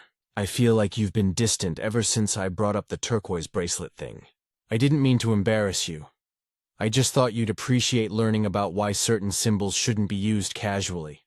I took a deep breath. "Sierra," I said, "I get that you care about cultural respect. I really do. But the way you talk to me about it, it doesn't feel like education. It feels like policing." She frowned. "Policing? I'm literally trying to make sure you're being conscious. You know how many people profit off cultures that aren't theirs?" "I do," I said. "But you act like any time I engage with another culture, it's automatically exploitation. And it's not. Buying directly from artists, studying history, cooking food, that's not disrespect. That's connection." She sighed, leaned back and said, "That's the problem, though. People think appreciation is connection, but they don't understand the historical trauma behind these things," I said quietly. "Then why do you get to decide what's okay for me to appreciate?" That's when her expression changed. She crossed her arms and said, "Because privilege blinds people. You can't see the harm because it doesn't affect you." I stayed calm, but my voice came out firmer than I expected. "You keep saying that like it's a fact, but do you realize how condescending that sounds? Like my thoughts don't matter because I'm white? You've made me feel like I can't exist in your world without doing something wrong." She blinked, clearly taken aback. For once, she didn't have a ready-made woke phrase to throw back. She just said softly, "I didn't mean to make you feel that way." That moment hung between us. Quiet. Awkward, real. Then she added, "It's just, the more I learn, the more I see how much harm people cause without realizing it. And I don't want to lose friends over it, but I can't stay silent either." I nodded. "I get that. But friendship shouldn't feel like an interrogation. You can stand for something without making the people around you feel constantly guilty for existing." We talked for almost 2 hours. "It wasn't easy," she cried at one point, saying she didn't want to be that person who's always angry. But she feels like she has to speak up because no one else will. I admitted that I sometimes stop talking around her because I'm afraid she'll see everything through a political lens. By the end, we agreed to take a step back. To not force the friendship, but to let things breathe. I left that coffee shop feeling conflicted. Part of me missed her. Part of me was relieved. That night, I got a text from her saying, "Thank you for hearing me out. I'm sorry for making you feel judged. I'm still learning how to call things out without pushing people away," I replied. "And I'll keep learning too." I know my intentions don't always equal impact, but I hope we can find middle ground. And that was that. Over the next few weeks, we started interacting again. Slowly, not best friend levels, but friendly. We'd send each other memes, share travel ideas, or talk about work. It felt lighter. But there was still this invisible border around what we could talk about. Then something unexpected happened that shifted everything again. I got invited to an art exhibit at a local gallery that was showcasing indigenous artists from the Pacific Northwest. I invited Sierra to come, partly because I knew she'd love it, and partly because I wanted to prove that I wasn't dismissive of her perspective. She said yes. When we got there, one of the artists, an older Native woman named Marissa, was speaking about cultural exchange versus appropriation. She said something that made Sierra go completely still. Marissa said, "When people ask if others can wear or cook or create things from our culture, I tell them this: if you do it with respect, with understanding, and with support for the people behind it, that's appreciation. If you do it to look cool or profit off it, that's appropriation." "Context matters," Sierra whispered to me. "That's actually fair." After the talk, I introduced Sierra to Marissa. They spoke for a while, and I could see Sierra softening, listening, not lecturing. On the drive home, she said quietly, "Maybe I've been seeing things too black and white." I just smiled. It happens to all of us. Since then, our friendship has started to heal. It's not perfect, but it's balanced now. She still cares deeply about cultural issues, but she's stopped framing everything as moral failure. And I've learned to be more open-minded without feeling guilty for every choice I make. I think we both realize that trying to be perfectly conscious all the time just turns people bitter and scared. And that real awareness comes from empathy, not accusation. The funny thing is, we went to a restaurant last weekend, a new Thai place downtown. I hesitated to post about it, then laughed at myself because old habits die hard. When the food came, Sierra looked at me and said, "Okay, this is amazing. You have to post this. Tag the restaurant. Show people how good this is." We both burst out laughing. It felt like the first time in years that we could just be friends again. I won't lie. I still think about how fragile friendships have become in the age of constant calling out. Everyone's scared of saying the wrong thing, of being misinterpreted. But that talk at the gallery reminded me that real progress isn't about silencing people. It's about conversation. I'm grateful Sierra and I had ours, because we both grew from it. And maybe that's what true cultural respect looks like. Not walking on eggshells, but walking together and learning where we might have stepped wrong. It's been almost a year since everything went down with Sierra, and the whole situation feels like this strange, defining chapter of my adult life. One of those experiences that quietly reshapes how you see people. Friendship, and the idea of being good. I didn't plan to post again. But I ran into Sierra last week, and it stirred up a lot that I think might help others who've been through something similar. After the gallery event, Sierra and I fell into a comfortable rhythm for a while. We weren't attached at the hip like before, but we'd meet every few weeks. Dinner, a concert, the occasional Sunday market. It was a slow rebuild, and for the first time in a long time, things felt balanced. I started noticing how much lighter our conversations were when we stopped trying to prove who was more socially aware. We could talk about real things again. Bad dates, annoying coworkers, the random joys and screw-ups that make up life. But around mid-year, something shifted. Sierra started hanging out with a new group. People she met at a local activist collective. They were all passionate, articulate, and politically intense. I was genuinely happy for her at first. But the more she got involved, the more distant she became again. I'd text her something casual like, "Hey, wanna grab sushi tonight?" And she'd reply hours later with something like, "Can't. We're having a group meeting about allyship accountability," which, okay, fine. Everyone has their thing. But when we did hang out, she seemed different. Sharper, like she was performing a little. Every topic somehow circled back to social justice or oppression, or how people like us need to do better. I started feeling like I was back at square one, walking on eggshells. Then came the breaking point, one Saturday. We went to this outdoor summer festival downtown. I wore this long, flowy wrap dress with colorful prints that I'd bought from a local boutique. It was handmade by a woman named Amara, who was actually from Ghana. I'd even chatted with her about her art when I bought it. Sierra took one look at me and said, "You know that's West African print, right?"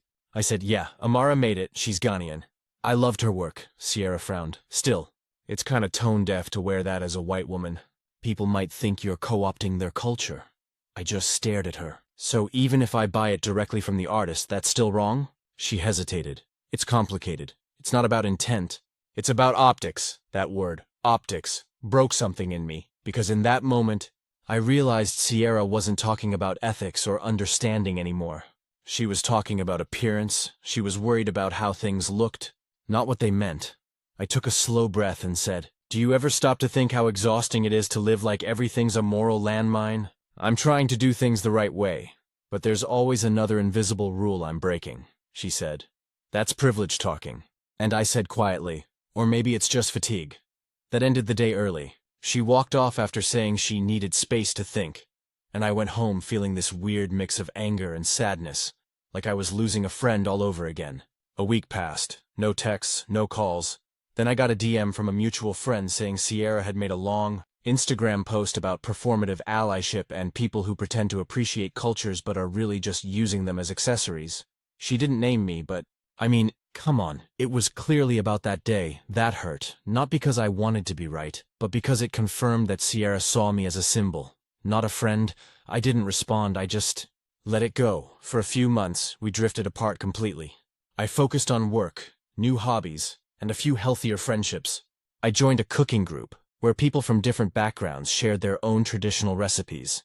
There was this unspoken understanding that sharing culture wasn't the same as stealing it, that it could be done with love and respect. And honestly, that group healed something in me. One night, we made Moroccan tagine together, and a guy named Zaid said something I still think about. Culture isn't meant to be preserved like a museum exhibit. It's meant to be lived and shared. That's when I realized Sierra and I were living on two different wavelengths. She was chasing purity. I was learning to live with nuance. Then about 2 weeks ago, she reached out again. She said, "Hey, I know things ended badly. Can we talk? I owe you an apology, I'll admit. I almost ignored it. But curiosity and a bit of nostalgia got the better of me." We met at the same coffee shop where we'd reconciled last year. She looked tired, not in a bad way, just human. She told me she'd left that activist group after it imploded from infighting. Apparently, they started calling each other out for every tiny perceived infraction, until no one could say anything without being accused of hypocrisy. She said, "It made me realize how much I was doing that to the people around me. Especially you." I didn't say anything. I just listened. She said, "You were trying to learn, and I kept treating you like you were the enemy. I was so obsessed with being right that I forgot how to be kind." That hit me harder than I expected. She continued, "It's weird. I wanted to make the world better, but I think I just made my world smaller. You were one of the few people who actually tried to understand me, and I pushed you away because I needed to feel morally superior." We sat there quietly for a while. Then I said, "I accept your apology. And for what it's worth, I learned a lot from you too. I just wish it didn't have to be so painful." She smiled. A real, small smile, and said, "Yeah, me too." We talked for almost 3 hours. Not about politics, not about morality. Just life, her job, my projects. The dumb stuff we used to laugh about. It felt normal again. Not like a full return to old times. More like two people who'd finally made peace with who they'd become. Before we left, she said, "You know, I think we both misunderstood what cultural appreciation really means. It's not about gatekeeping. It's about generosity, giving credit, giving context, giving connection," I told her. "Exactly. It's about respect, not restriction. We don't talk every day anymore, but when we do, it's genuine." I think we both realized that friendship isn't about perfect ideological alignment. It's about trust, empathy, and being willing to see each other as people, not representatives of something larger. And if I'm honest, I'm grateful for the whole messy journey, because it taught me that it's okay to set boundaries when someone's values start crushing your joy. It's okay to walk away from someone you care about if staying means constantly apologizing for who you are. And it's okay to come back later, when both of you have grown enough to listen again. Sierra and I aren't the same people we were when this started. But maybe that's the point. Growth doesn't always look like reconciliation. Sometimes it looks like distance, perspective, and finally meeting again. Not as teacher and student, but as equals. Last night, she sent me a text after seeing a post I made from a local Latin food festival. "You always find the best events. Everything looks delicious. Also, I love that you tagged the vendors this time. That's what appreciation looks like. It made me smile, not because I needed her approval, but because it felt like the first time in years that her words carried warmth instead of judgment. I guess that's what healing looks like. Small, simple, human stories. Number 8. My dog park mornings turned into a weird social drama after a woman told me to take turns using my own ball launcher. So this all started about 6 months ago, and it's still one of those things that pops into my head sometimes and makes me shake my head in disbelief. Every morning before work, I take my dog Benny to the local dog park. He's a 2-year-old golden retriever with endless energy, and the only way to keep him from climbing the walls when I'm gone all day is to wear him out early. The park's this big, fenced area with a grassy section, some benches, and a little shaded zone for the older dogs or people who just want to sit. I've been going there for over a year, and you start to recognize the same regulars after a while. There's Charlie and his owner, Greg, both sweethearts.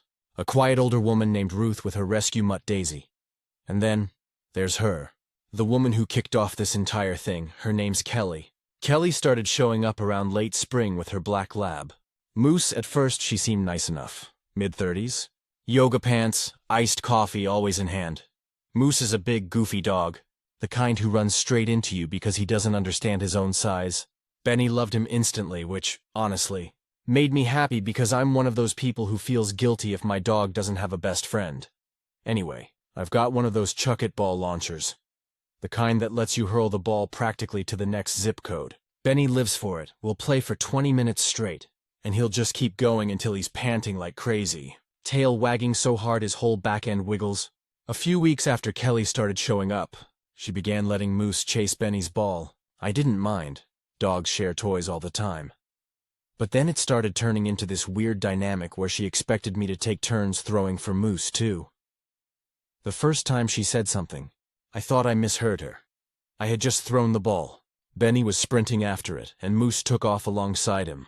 When they both came back, Moose got to the ball first. Kelly laughed and said, "Oh, maybe let him have the next one. You should take turns." I laughed awkwardly, thinking she was joking. Sure," I said. Then I threw it again. Benny got it this time, and Moose tried to steal it out of his mouth. Kelly made this passive-aggressive noise, like a little tisk sound, and said louder. I said, "Take turns." I just froze for a second, like, was she serious? I kind of shrugged it off, said, "They're dogs. They don't take turns," and kept playing.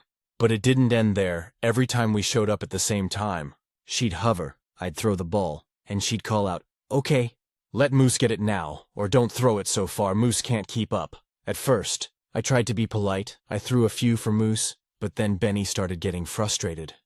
He'd sit there whining when Moose wouldn't give the ball back, and eventually Benny started growling when Moose tried to take it. That's when I decided, nope, not doing this anymore. So the next day, I brought a different ball. A smaller one that only fits Benny's mouth, I figured. Problem solved, right? Wrong. Kelly saw me, waved, and came over like we were best friends. Then she noticed the smaller ball and said, "Oh, that's not fair. Moose can't use that one," I said. "Yeah, that's kind of the point." She blinked at me like I'd just slapped her. "You're being really selfish. The park's for everyone, you know." That's when I finally snapped. "Yeah, the park is for everyone. The ball isn't." It got awkward after that. She huffed, called Moose over, and went to the other side of the park. But the damage was done. The next few times I showed up, I could feel her glaring at me. And here's where it got even pettier. She started talking to other regulars about me. One morning, I walked in and heard her saying to another woman, "Some people just don't understand the concept of sharing." I didn't say anything, but I'll admit my blood boiled. Like, are we in kindergarten? Sharing? It's my launcher, my ball, my dog. Then it got even more ridiculous. She started bringing her own launcher, the exact same one as mine. But she would stand right next to me and try to throw the same direction. It turned into this weird territorial thing between the dogs, and I actually had to walk away because it got too chaotic. At that point, I started adjusting my schedule just to avoid her. I'd show up earlier, around 6:30 a.m., when most people weren't there yet. It was peaceful again, just me, Benny, the sunrise, and a quiet park. But one morning, she showed up early too. She walked over and said, "I figured I'd come early before you start monopolizing the park again." I literally laughed. "Kelly, you realize you sound insane, right?" She went on this whole rant about how the park community is about fairness, and how some people treat public spaces like their personal property. At that point, I told her she needed to back off. I said, "I'm not doing this with you. If you want to play fetch, do it with your own dog and your own stuff. Stop involving me." She muttered something about selfish people ruining nice things, and walked away. That was about 2 months ago. I still go to the park, and every now and then I see her. But she doesn't come near me anymore. I stick to my side, throw the ball for Benny, and everyone's happy. But here's the part that still annoys me. Apparently, she went on the neighborhood Facebook group and made this passive-aggressive post about people at the dog park who refuse to let their dogs share toys. A friend sent it to me. It didn't mention names, but anyone who goes there would know exactly who she meant. And honestly, it made me laugh, because she ended up getting roasted in the comments. Most people were like, "It's a dog park, not preschool. Bring your own toys." A few even said they'd had issues with her before. Apparently she's tried to manage other people's dogs too, like telling them not to throw sticks too far, or insisting they let her dog play first. So, yeah, I guess in the grand scheme of things, it's not the end of the world, but it's wild to me how something as simple as playing fetch could turn into a full-blown social Cold War. Now, whenever I go, I make sure to keep an extra ball in my pocket, just in case Moose tries to join again. But I also keep my distance. I nod at people, smile, and mind my own business. And honestly, those quiet mornings, just me and Benny, with no weird drama and no one telling me how to throw my own ball, they're perfect. Update. I honestly didn't think I'd be back here writing about this. I figured the whole weird ball launcher saga was over and done with. I was finally enjoying peaceful mornings again. Just me, Benny, and the quiet hum of the park before the city really woke up. But apparently, peace doesn't sit well with certain people. About 2 weeks after the last time I mentioned Kelly, things started up again. Quietly at first, then with full-on ridiculousness. It started when I noticed a few new faces at the park. A couple of them were friendly. One guy named Dan with a border collie named Scout, and a woman named Tasha who brought her shy little beagle, Pepper. We'd chat sometimes, mostly about dog stuff, and it was nice having a small community again. Then one morning, I overheard something that made my stomach drop. Tasha said casually, "Oh, you're the guy with the golden retriever, right? Kelly mentioned you, said there was some weird drama about toys or something." I swear I felt my eye twitch. "What did she say exactly?" I asked, trying to sound chill. Tasha hesitated, probably realizing she'd stepped into something. "Just that there was an incident with you refusing to let your dog share toys. She made it sound like you yelled at her or something." I literally laughed. Like, actually laughed out loud because it was so absurd. I told Tasha what actually happened. Just the facts. No name-calling, no exaggerations. She frowned and said, "That makes way more sense. She didn't mention that her dog was taking your dog's ball." Turns out, Kelly had been slowly poisoning the well with new park regulars, spinning this story where I was some angry guy who thinks he owns the park. According to her, I was hostile and territorial, and had scared her off. I didn't even know how to respond. I'm not someone who enjoys drama, and I go out of my way to avoid confrontation. But hearing that she was dragging my name through the mud in a place I go to relax made me furious. The next morning, I decided to confront it head-on. Not in an aggressive way, but calmly. I got to the park around 7 a.m., and sure enough, Kelly was there, sitting on one of the benches with her iced coffee and Moose chasing another dog's ball. I took a deep breath, walked over and said, "Hey, can we talk for a second?" She immediately got defensive. "Oh, are you going to yell at me again?" she said loud enough for 2 other people nearby to hear. I kept my voice calm. "Kelly, I've never yelled at you.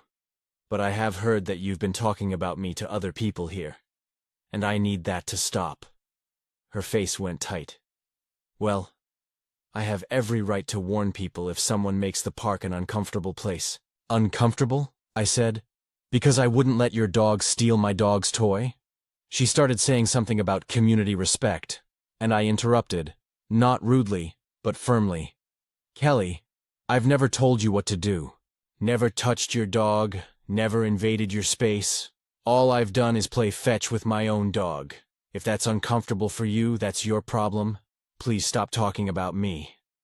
It was one of those moments where you could hear every leaf rustling in the wind.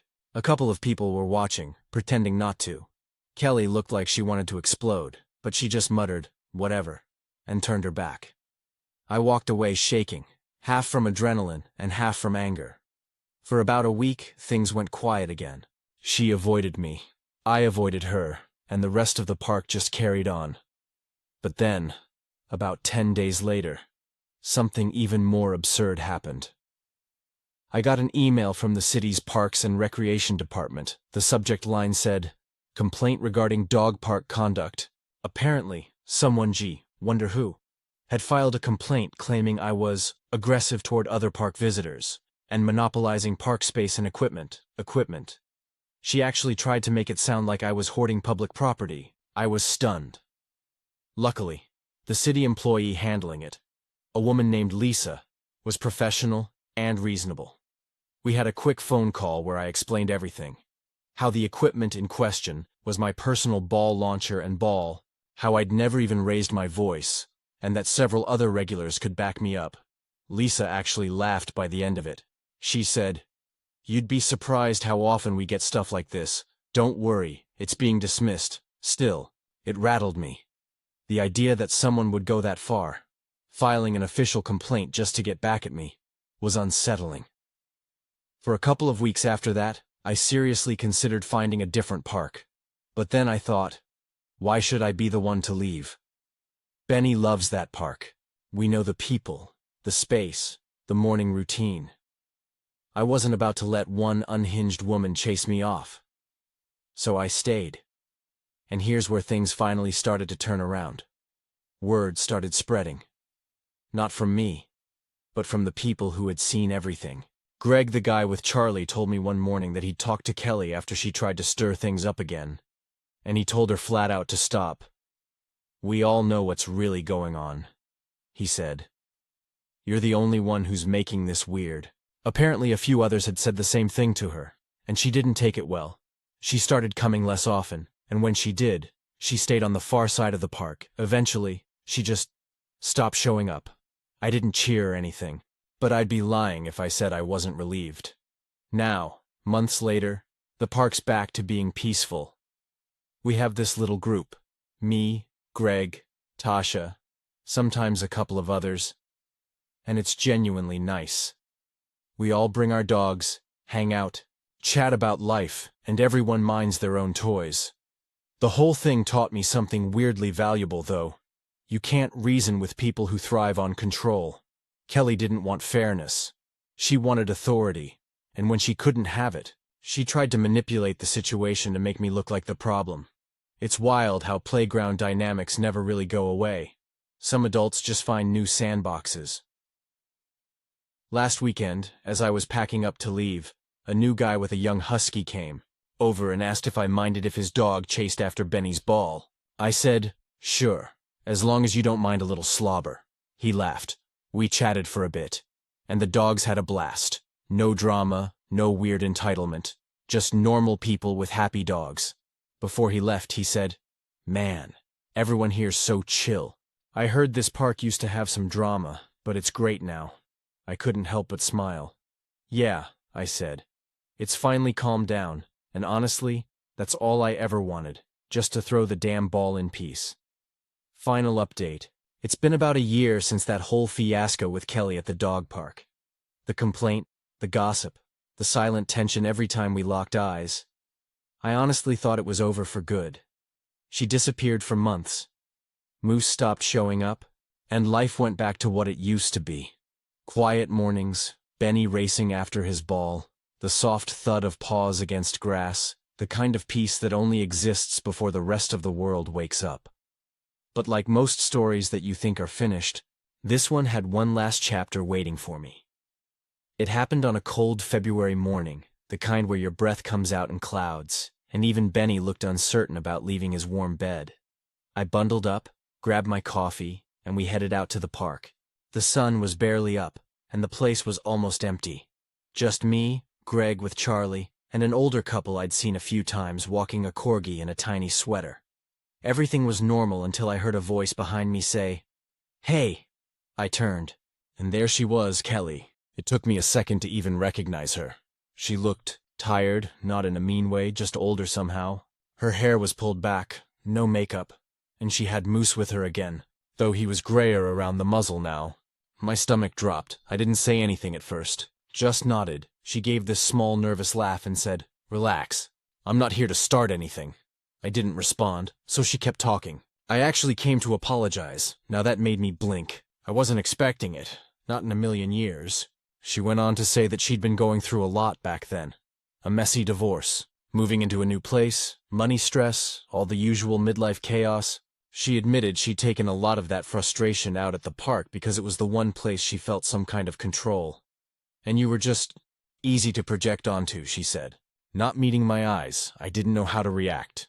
Part of me wanted to just say thanks and move on, but another part, the one that had spent months dealing with her passive-aggressive nonsense and literal city complaints, wanted to ask why. Why she couldn't have just left me alone. But I didn't. I just asked quietly, "What made you come back?" She smiled a little, looking down at Moose, who was sniffing at the grass.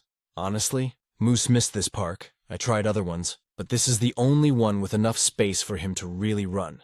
And I missed it too. I missed the people. Even the drama. I guess that made me laugh despite myself. She told me she'd joined a different park group for a while, and apparently, it didn't go well.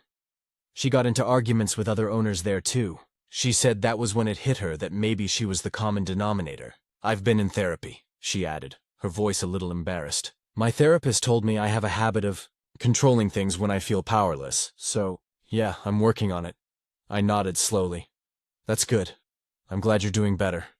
She looked relieved, like she expected me to still be angry. "So, no hard feelings?" I shrugged. "Honestly, not anymore, but, let's keep things easy. You do your thing. I'll do mine," she smiled. Deal. And that was it. No dramatic handshake. No "let's be friends" speech. Just a quiet understanding between two people who had been through something dumb and human. After that day, she started showing up every once in a while. Not as often as before, but enough that we'd see each other now and then. And you know what? She kept her word. No weird comments, no interference. She'd set up on the far end of the park, throw Moose's ball with her own launcher, and leave me alone. Sometimes we even exchanged small talk. "Hey, how's Benny?" Or "Cold morning, huh?" It's civil, and that's more than I ever expected. But the part that really stuck with me happened a few weeks later. It was one of those rare, perfect spring mornings. The air warm, but not humid. The grass just starting to turn green again. Kelly and Moose were already there when I arrived. And Benny bounded straight toward Moose like no time had passed. They played a bit, roughhousing in the grass, and for once it felt normal. Then Kelly walked over, holding out a spare ball launcher. One that looked brand new. "Hey," she said. "I got an extra. You want it?" I hesitated. "You sure?" She nodded. "Yeah, think of it as my peace offering." I smiled and took it. "Thanks." It wasn't about the launcher, obviously. It was the gesture. The acknowledgement that she'd crossed a line and that she was trying to make amends in her own way. After that, something shifted for me. I stopped seeing her as the villain of the park. She was just another person who'd had a rough patch and handled it badly. Haven't we all, in some form or another? A few months later, Kelly stopped coming again. I heard from Greg that she'd moved across town to be closer to her sister. I never saw her post in the neighborhood group again. Every now and then, I still think about her, about how she looked that last day. Calm, humbled, but lighter somehow.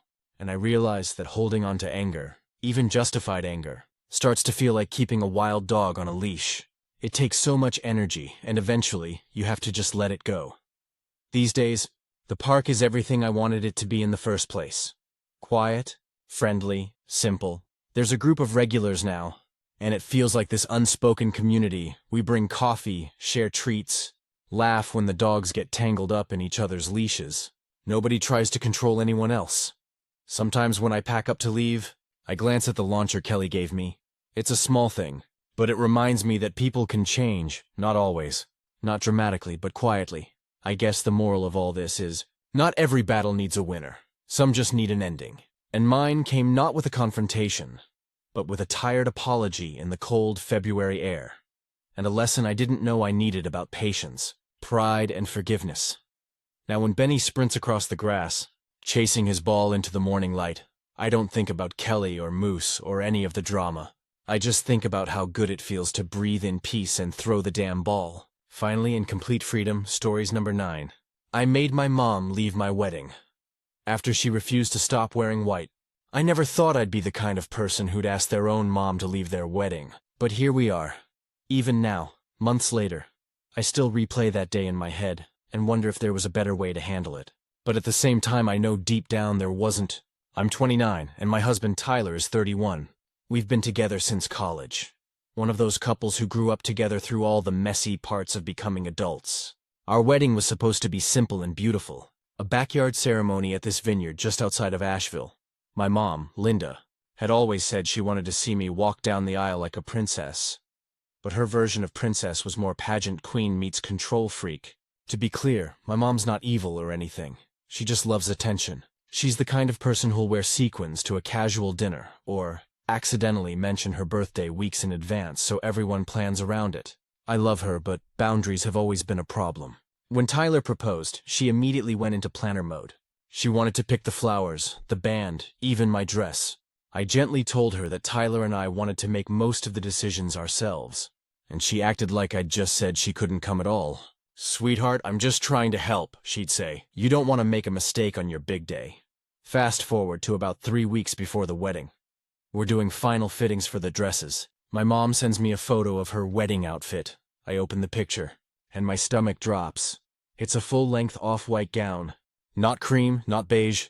Literally white with lace sleeves. I texted back, "Mom, that looks a lot like a wedding dress," she replied. "Oh honey, it's ivory, not white. It's elegant and timeless. You should be happy your mother wants to look nice." I tried to laugh it off at first, thinking maybe she'd change her mind once she saw it in person, but nope. At the rehearsal dinner, she proudly told everyone about her dress, how she found it on sale, how flattering it was, and how some people didn't understand that older women could wear white too. Even Tyler's mom, who was one of the sweetest people alive, shot me a worried glance the morning of the wedding. Everything was going beautifully. My bridesmaids were buzzing around. My hair was finally cooperating, and I actually felt calm. Then, about an hour before the ceremony, my cousin Kelsey came running into the bridal suite, looking panicked. Your mom's here," she said, "and she's wearing the dress." I thought maybe she was exaggerating, but when I walked out to see for myself, my mom was standing there in her lacy, floor-length white gown, sipping a mimosa like she was the guest of honor. "Mom," I said quietly, "you can't wear that." She gave me a confused smile. "Why not? It's my daughter's wedding. I want to look nice for pictures." "Because you look like the bride," I told her. "It's not appropriate." She waved me off. "Oh, stop. No one's going to confuse me for you. You're young and glowing. And I'm old and washed up. Besides, it's ivory, not white." I could feel my bridesmaids watching from behind me. Tense and uncomfortable, I pulled my mom aside and tried again. "Mom, I'm asking you to please change. I have a spare dress you can wear if you want. But this one, it's not okay," she frowned. "You're being dramatic. I've waited my whole life for this day. You can't tell me what to wear." That's when I knew this was going to get ugly.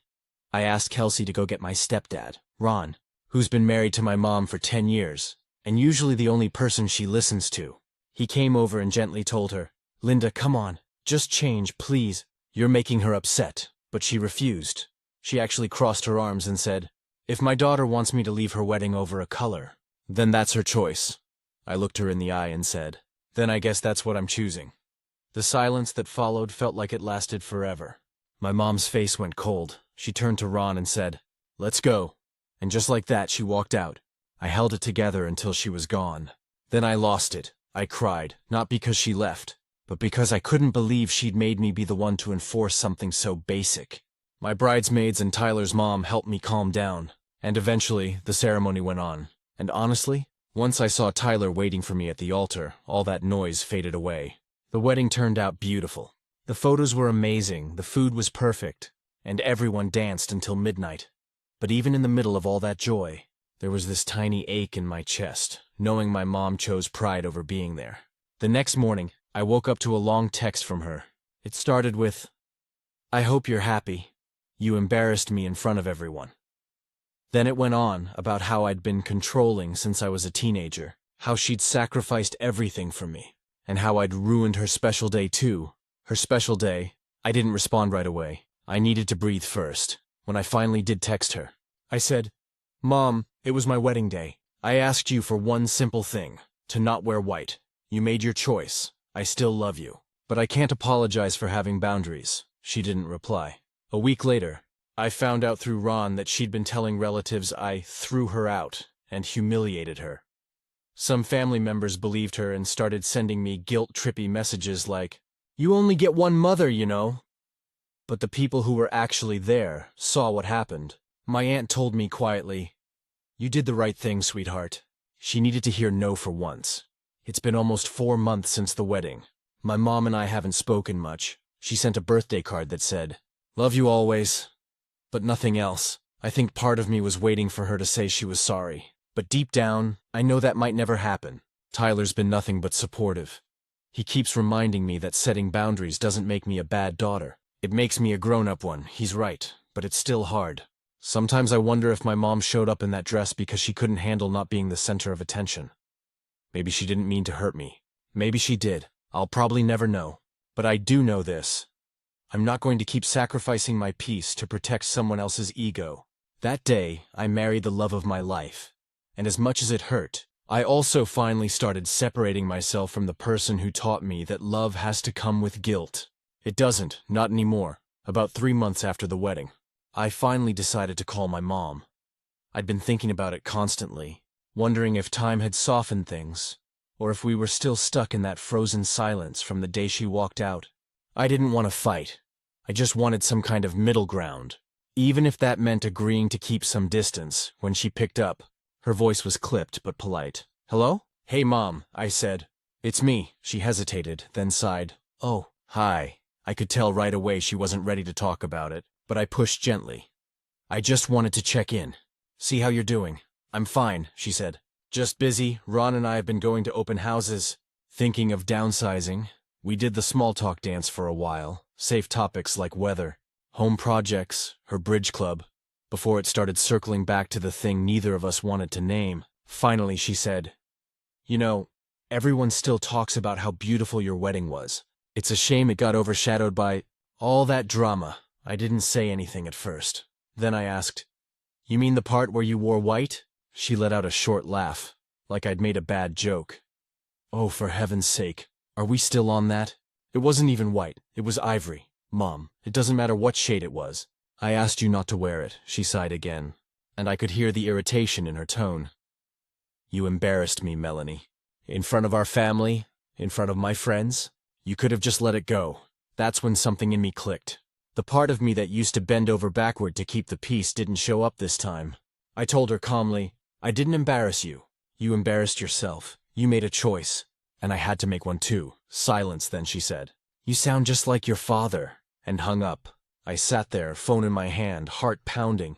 My parents split when I was 12, and she's always used that line as a weapon, like being anything like him was some kind of insult. But for the first time, it didn't sting. It actually made me smile a little, because my dad, for all his flaws, was the one who taught me that love without respect isn't love at all. After that, I didn't try again.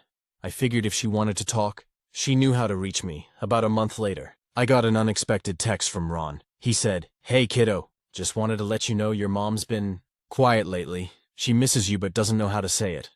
I thanked him and told him I appreciated the message, but that I wasn't ready to reopen anything yet. He said he understood. "She needs to sit with what she did," he wrote. "It's the first time anyone's ever held her accountable."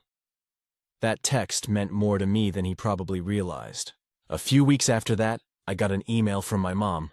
It wasn't quite an apology, but it was something, "Melanie, I've had time to think about things. I didn't mean to ruin your day. I guess I just wanted to feel special too. It's hard, watching your kids grow up and not need you anymore.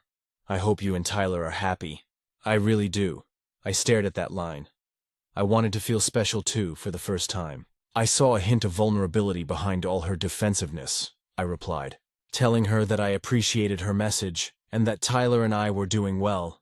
I also said, "You'll always matter to me, Mom, but I need you to respect my boundaries if we're going to move forward." She didn't reply right away, but 2 weeks later, I got a photo from her. It was of her and Ron at a restaurant.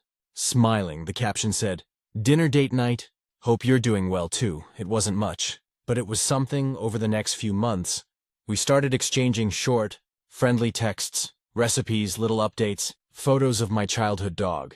We still haven't talked about the wedding directly, and I don't know if we ever will. But our conversations have stopped feeling like a battlefield. I saw her in person for the first time since the wedding at my cousin's baby shower in June. When I walked in, she hugged me, an actual warm hug. She didn't mention the wedding. She didn't bring up the dress. She just said, "You look happy," and she meant it. Later that afternoon, as everyone was taking pictures, she looked at me and said quietly, "I know you probably don't believe me, but I am proud of you." And that was enough. When Tyler and I drove home, I told him it felt like we'd turned a corner. Not because she suddenly changed overnight, but because I stopped waiting for the version of her that never existed. We can have a relationship now, but it's going to be on equal footing. No more guilt, no more walking on eggshells. I think that's what growing up really is. Not just getting married or buying a house, but learning how to love your parents without letting them shrink you. And for the first time, I think my mom is learning that too. It's been almost 4 years since that wedding day that changed more than just my last name. I've thought a lot about how strange it is that something as simple as a dress could tear open every old wound between my mom and me. But if I'm being honest, it wasn't just about the dress. It was about everything that came before it. The years of walking on eggshells, the unspoken rule that her feelings always came first, and the quiet resentment that built up because of it. After that baby shower where things started thawing between us, we took small steps. Texts turned into phone calls. Phone calls into the occasional lunch. For a while, I didn't know if she was genuinely trying to repair things, or if she just wanted to act like nothing had ever happened. But she surprised me. One day, out of nowhere, she asked, "Do you think you could send me some photos from the wedding?" I froze for a second before asking, "Are you sure you want to see them?" She hesitated, then said, "Yes, I think I need to." That night, I sent her a folder of pictures, me and Tyler laughing, dancing, cutting the cake, surrounded by people we love. She didn't respond for a few days, and I figured she'd looked at them, felt awkward, and decided not to say anything. But then she called. Her voice was soft, almost shaky. "You looked beautiful, sweetheart. I should have been happy for you. I wasn't. And that's on me." That was the first real apology I'd ever heard from her in my life. I didn't cry right away, but when I hung up, I sat on the couch next to Tyler and just let it out. Not because I was angry anymore, but because it finally felt like I could stop carrying that disappointment around. After that, things started to genuinely improve. We spent Thanksgiving together that year. My mom, Ron, my dad, my stepmom, all in one room. I thought it might be tense, but it was surprisingly calm. My dad and Ron ended up bonding over their shared hatred of golf. And my mom actually helped me clean up afterward without any side comments or eye rolls. It felt normal. The following spring, when Tyler and I found out we were expecting our first baby, I didn't know how my mom would react. She'd always been dramatic about empty nest syndrome, and I was afraid it might bring back the same insecurities that caused the wedding mess. But when I told her, she started crying. Real, happy tears, and said, "I'm so proud of you," and she meant it. Throughout my pregnancy, she showed up in ways I hadn't expected. She didn't overstep, didn't lecture, didn't try to control anything. She came to appointments when I asked her to, dropped off meals, and told me, "I just want to be here when you need me." The day our daughter was born, she waited patiently in the waiting room until Tyler came out and told her she could come in. When she saw the baby for the first time, she whispered, "Hi, little one. Your grandma loves you so much already." For the first time in years, there wasn't a trace of competition or resentment in her face. Just love. We named our daughter Lily a few weeks later. My mom gave me a locket with a pressed lily inside. She said, "I want you to know I'm trying to be better. I didn't always get it right, but I'm learning." I didn't expect her to say that. I didn't expect any of this. Honestly, of course, we still have moments. She's still my mom. She'll always have opinions. She'll always want things her way sometimes. But it feels different now. We both learned where the line is, and we respect it. About a year after Lily was born, we renewed our vows in a small backyard ceremony. Nothing fancy. Just us, a few close friends, and our families. My mom wore a soft lavender dress. When she saw me walk out in my gown, she smiled and said, "That's your color, sweetheart, always was." No drama, no tension, just peace. After the ceremony, she pulled me aside and said, I think I finally understand that day now. You weren't trying to hurt me. You were just trying to protect something that was yours. I wish I'd understood that sooner, I told her. You do now, that's what matters, she nodded, teary-eyed, and said, I love you, Melanie. It wasn't a big, dramatic movie moment. It was quiet, but it felt like closure. The kind that doesn't erase the past, but finally makes peace with it.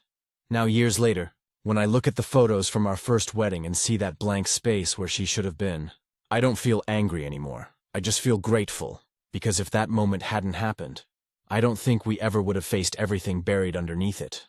Sometimes I think you need a little chaos to break a toxic cycle. It's painful, but it clears space for something better to grow. Today, my mom is one of Lily's favorite people. She spoils her endlessly and teaches her how to bake the same cookies she used to make when I was a kid. And every once in a while, when I catch them laughing together, I think about that wedding day. Not with resentment, but with relief. Because that was the day I finally stopped trying to earn her love and started expecting her respect. And now we have both stories number 10. The secret I can't tell anyone yet. I can't tell this story to anyone I know, but I have to get it off my chest somewhere. Because it's eating me alive from the inside out. So here I am, writing this out to strangers on the internet, praying it somehow helps me breathe again. It all started 6 months ago. The day I found out my boss, Ethan, was having an affair. Not with me. God. No, but with one of my coworkers, Lila, the reason I know. Because I accidentally walked in on them. It wasn't even dramatic like in a movie. I was just heading into the office early one morning to grab a folder I'd left behind. I unlocked the door, turned on the lights, and there they were. Not kissing, not doing anything scandalous, but standing close, way too close. Her hand was on his chest. His face was tilted toward her in that unmistakable way that said they'd already crossed a line long before that moment. They both froze when they saw me. Ethan stammered something about going over quarterly reports, and Lila looked like she wanted to vanish into the carpet. I just mumbled something about forgetting a folder and got out of there as fast as I could. For days afterward, I tried to convince myself it was none of my business. But the thing is, I like Ethan. He's married. His wife, Claire, has come to every holiday party for the last 5 years. She's warm, funny, the kind of woman who remembers everyone's names and always brings homemade cookies.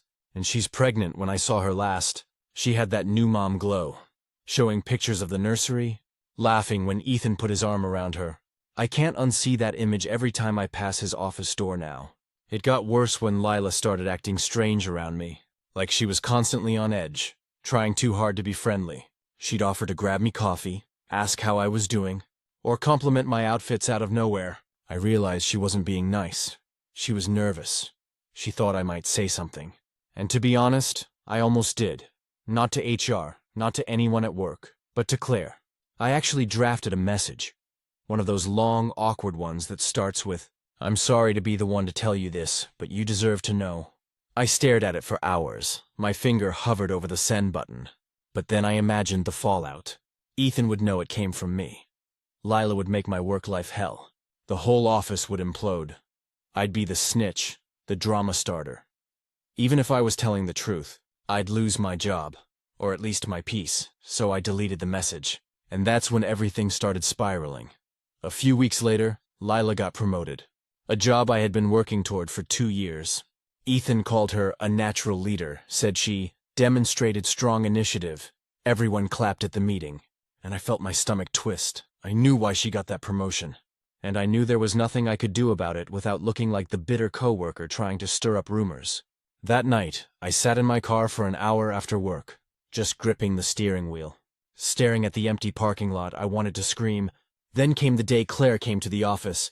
She brought cupcakes for Ethan's birthday, smiling as she handed them out, thanking everyone for being so supportive. I couldn't look her in the eye.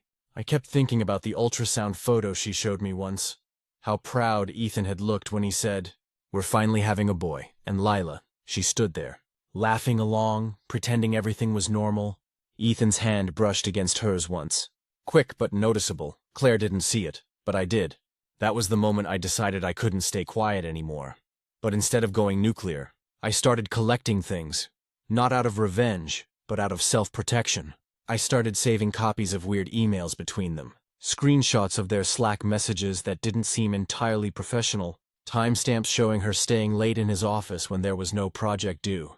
I don't even know what I plan to do with them. I just know that if this blows up, and it will, eventually, I won't be caught in the crossfire without proof that I wasn't crazy. Things came to a head last week. Ethan called me into his office and closed the door. My stomach dropped. He said, "Hey, I wanted to talk to you about something. I get the sense that there's tension between you and Lila. I just want to make sure everything's okay." I forced a smile and said, "Everything's fine." He nodded, watching me carefully, then said, "You know, confidentiality is very important here. What happens at work stays at work, right?" The way he said it, low, calm, almost too friendly. It wasn't a question. It was a warning. I walked out of there shaking. That night, I told my friend Marcy, the only person I trust outside work. Just a small piece of it. I said, "Something bad's going on at my job, and I don't know what to do." She told me to document everything and stay out of it until it affected me directly. So that's what I've been doing. Then yesterday, Ethan didn't show up for work. Neither did Lila. Around noon, word spread that Ethan's wife had gone into labor early. 2 weeks ahead of schedule. Everyone was excited, cheering, passing around cupcakes again. But I couldn't stop thinking about the timing. Lila left right after lunch on Friday to take care of something personal.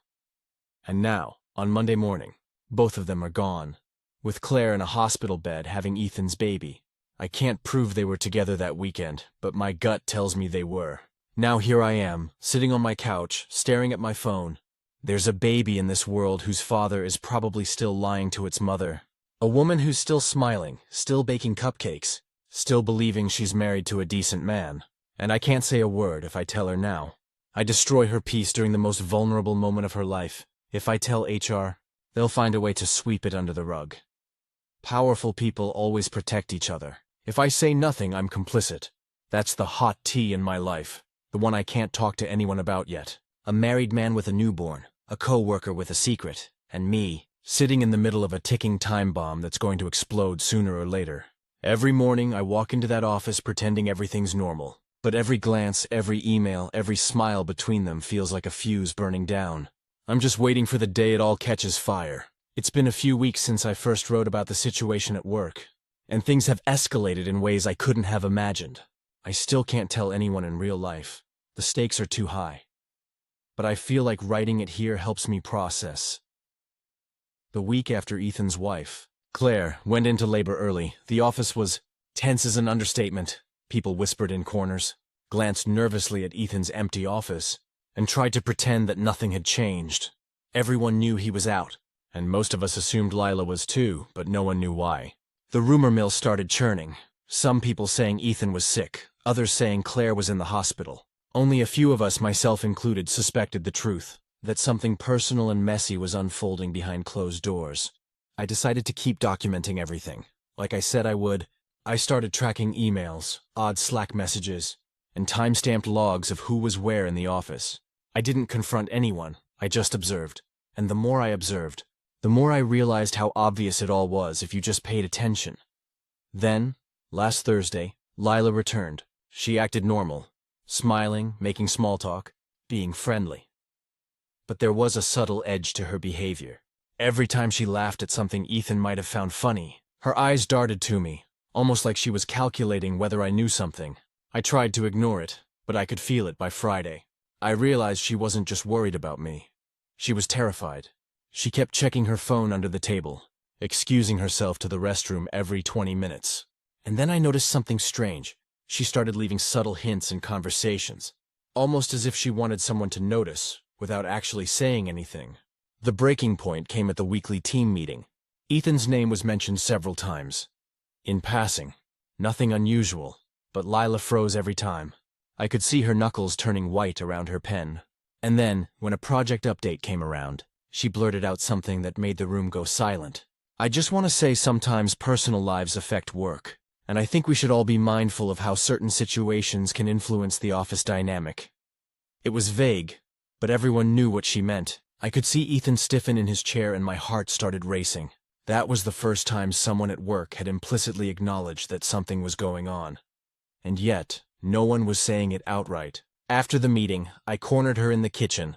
I didn't accuse her. I just asked quietly, "Are you okay? You're acting like something's wrong."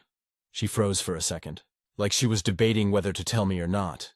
Then she whispered, "I don't know how much longer I can keep this up. Everything is so messed up. I can't deal with it anymore." Her voice cracked. And for a moment, I felt an overwhelming wave of empathy. I realized she wasn't just worried about getting caught.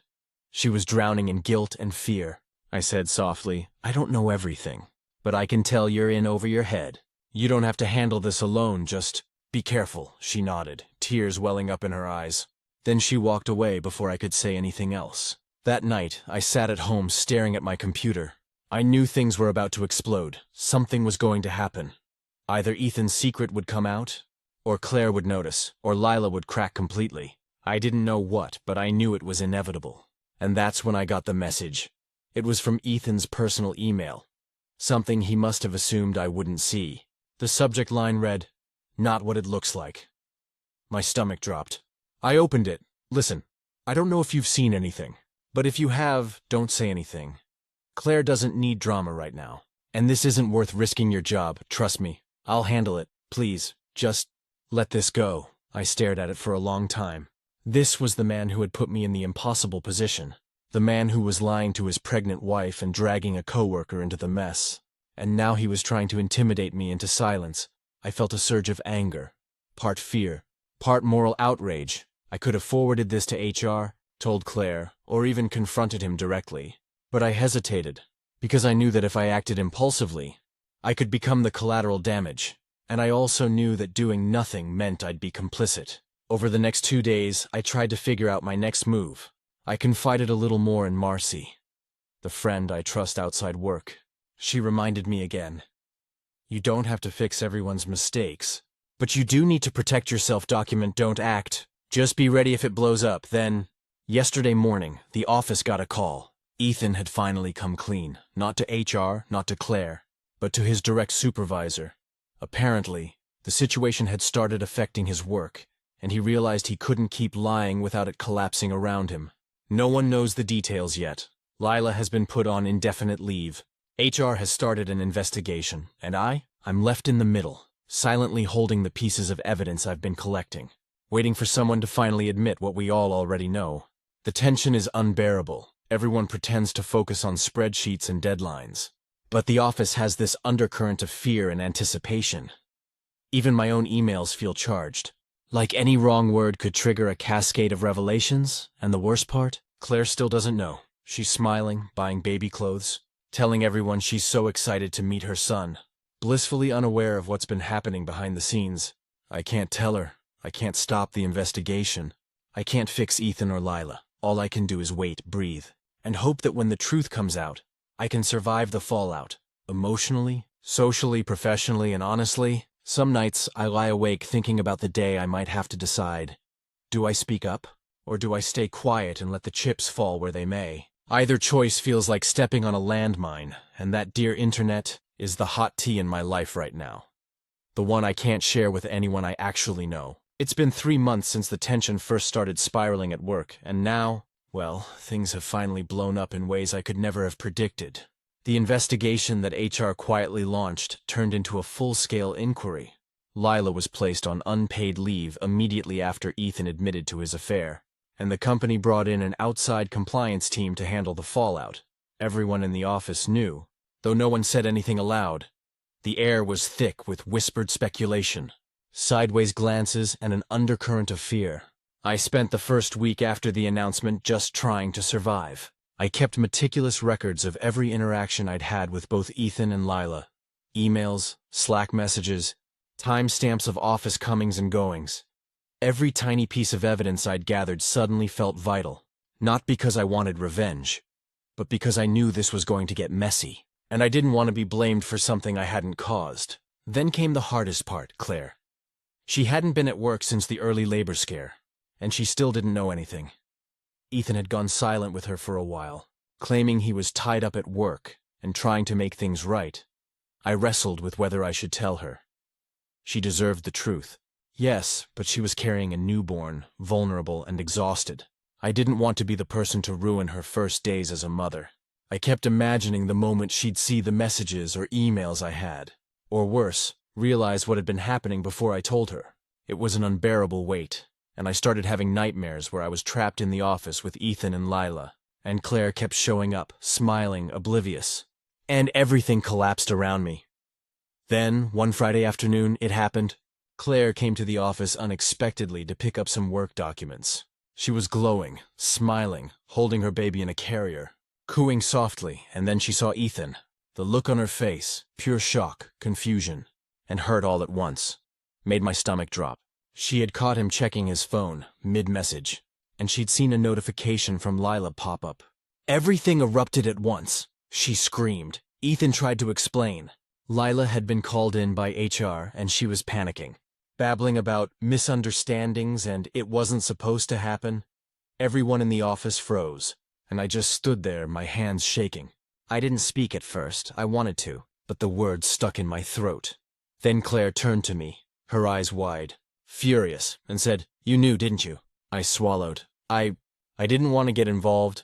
I was trying to protect you until things were sorted. Her gaze softened for a split second, and I could see the exhaustion and pain in her eyes. But she was still angry, and rightfully so. The next few hours were chaos. Ethan tried to apologize, but nothing he said mattered. Lila begged for forgiveness. HR took statements from everyone. The office became a war zone of emotions, accusations, and tears. Through it all, I realized something. I had been silently carrying the burden of knowing, and that silence had been a kind of power, and a kind of poison. I hadn't spoken up sooner because I was afraid of being caught in the crossfire, afraid of judgment, afraid of losing my job. But now, none of that mattered. What mattered was the truth finally coming out, raw and unstoppable. In the aftermath, Ethan and Lila were both terminated. Ethan's marriage with Claire is, understandably, on the brink. Lila is seeking therapy and taking time away from work to reflect on her choices. And me? I feel like I've aged a decade in a few months. I've learned what it means to carry a secret, to weigh morality against self-preservation, and to live with consequences that aren't mine, but that I'm still dragged into. Claire hasn't spoken much to me yet. I think she's processing, and I respect that, but I know in her eyes, I'm someone who knew the truth and didn't act fast enough. And that's fair. I can't erase that feeling. At the same time, I feel relief, the pressure, the constant anxiety, the fear of discovery. It's over. The secret that was consuming me has been laid bare, and even though it hurt, it also freed me. I've started seeing a therapist to process everything. I needed someone to help untangle the mix of guilt, relief, anger, and betrayal that's been tangled inside me for months. Talking through it has been both exhausting and healing. And work? Well, the office has a different energy now. People are quieter, more careful, but less tense in a weird way. Everyone knows the lines, knows the consequences. There's a sense of clarity now that didn't exist before. Painful clarity, but clarity nonetheless, looking back. I realize how much I underestimated the weight of knowing a secret like this. It's not just about the information itself, it's about the constant calculation, the mental gymnastics, the moral compromise of staying silent. I've learned that sometimes knowing is a curse, but sometimes it's a responsibility, and sometimes, finally letting go, letting it all be revealed, is the only way to survive it. I don't know what will happen with Claire and Ethan long term. I don't know if Lila will ever work in this industry again, but I do know that I survived the storm, and for the first time in months, I feel like I can breathe again. Stories number 11. My ex was behind on child support for months and I didn't tell her. Now she's furious that I blindsided her. So, I never thought I'd be the kind of person to write one of these. But here we are. I, 38M, have 2 kids, Emma 10 and Luke 8, with my ex, Nicole 36F. We divorced 5 years ago after 10 years together. It wasn't a dramatic cheating or betrayal thing, just one of those marriages that slowly burned out. We were different people by the end, and though it was painful, I think we both knew it was the right call. When we divorced, custody was set up as 60-40. I have the kids most weekdays, and Nicole gets every other weekend and a few holidays. She's supposed to pay child support since I cover most of their daily expenses, school stuff and healthcare. It's not a crazy amount, around $600 a month. And for the first couple of years, everything was fine. Payments came in through the state system. No drama, then last year things started to go sideways. Nicole works in hospitality. She's a front-of-house manager at a hotel downtown. And when the economy took a dip, her hours were slashed. She told me about it casually during one of our exchanges. Said she might need to rearrange some things financially for a while. I didn't press her on it because, honestly, I know what it's like to struggle. I've had months where I was counting down the days to payday too. About 2 months later, I noticed that her payments hadn't come through. The state system updates automatically, so it's not like I have to check constantly. But I did one day and saw it said, past due, 2 months. I didn't mention it, partly because I figured she already knew. The system sends out notifications. And partly because I didn't want to make her feel cornered or embarrassed. I also wasn't desperate for the money at that moment. I'd gotten a small bonus at work, and I was managing. Then it became 3 months, then 4. I still didn't say anything. Instead, I just quietly adjusted. I cut back on a few non-essentials, rearranged my budget, and made it work. I wasn't happy about it, but I told myself it wasn't worth the fight. Nicole had been consistent for years before that, and I thought maybe she just needed a little time to get back on her feet. Around month 5, she texted me asking if I could take the kids an extra weekend because she had to work an event. I said sure, no problem. We've always been flexible like that. We try to make things easy for the kids, but then she casually said something like, I'm glad things are stable for both of us now. It's nice to not be stressing over money all the time. And that hit a nerve, because here I was, juggling extra expenses, stretching every dollar. While she was talking like everything was great, still, I bit my tongue. Eventually, I got an automated notice from the child support office saying her account had been flagged for delinquency. I didn't do anything. That's just how the system works when payments don't come in after a certain period. A few weeks later, she called me. Her tone was icy. Did you know they froze my tax refund? I said, no, why? Even though I already suspected. They said I'm behind on support, she snapped. Apparently months behind, and they said it's been in collections for weeks. Why didn't you tell me? I told her I thought she already knew. The system sends out notices after all. She swore she hadn't seen any, claimed her address had changed and she hadn't updated her info in time. So all the mail went to her old place. Then she said something that still sticks with me. You blindsided me, Dan. You knew I was behind and you didn't say anything. You made me look irresponsible, I said. I didn't make you anything. You're the one who didn't pay. She went quiet for a second. Then said, you could have just called. You know I'd have figured it out if I knew. This feels petty. That word, petty, set me off. I told her it wasn't my job to manage her responsibilities, and that the payments were between her and the state. If she wanted to stay up to date, she could have checked. She hung up on me for a while. Things were tense, drop-offs got awkward, she'd barely say a word. I didn't want to fight in front of the kids, so I just kept it civil. But I'll admit, her silence got under my skin. She started painting me as the rigid parent to her friends, saying I weaponized the child support system eventually. She sent me a long email apologizing halfway, not for missing payments, but for getting emotional. She said she'd been drowning in debt, trying to stay afloat, and she felt humiliated that I didn't give her a chance to fix things quietly before it hit her account. I stared at that email for a long time. I could have written back something compassionate, something that said I understood, but I didn't. I just replied, it's handled through the state. I hope things get better. Cold. I know. Thing is, I do understand. I know she's not a bad mom. The kids love her. But I also can't ignore that for almost half a year.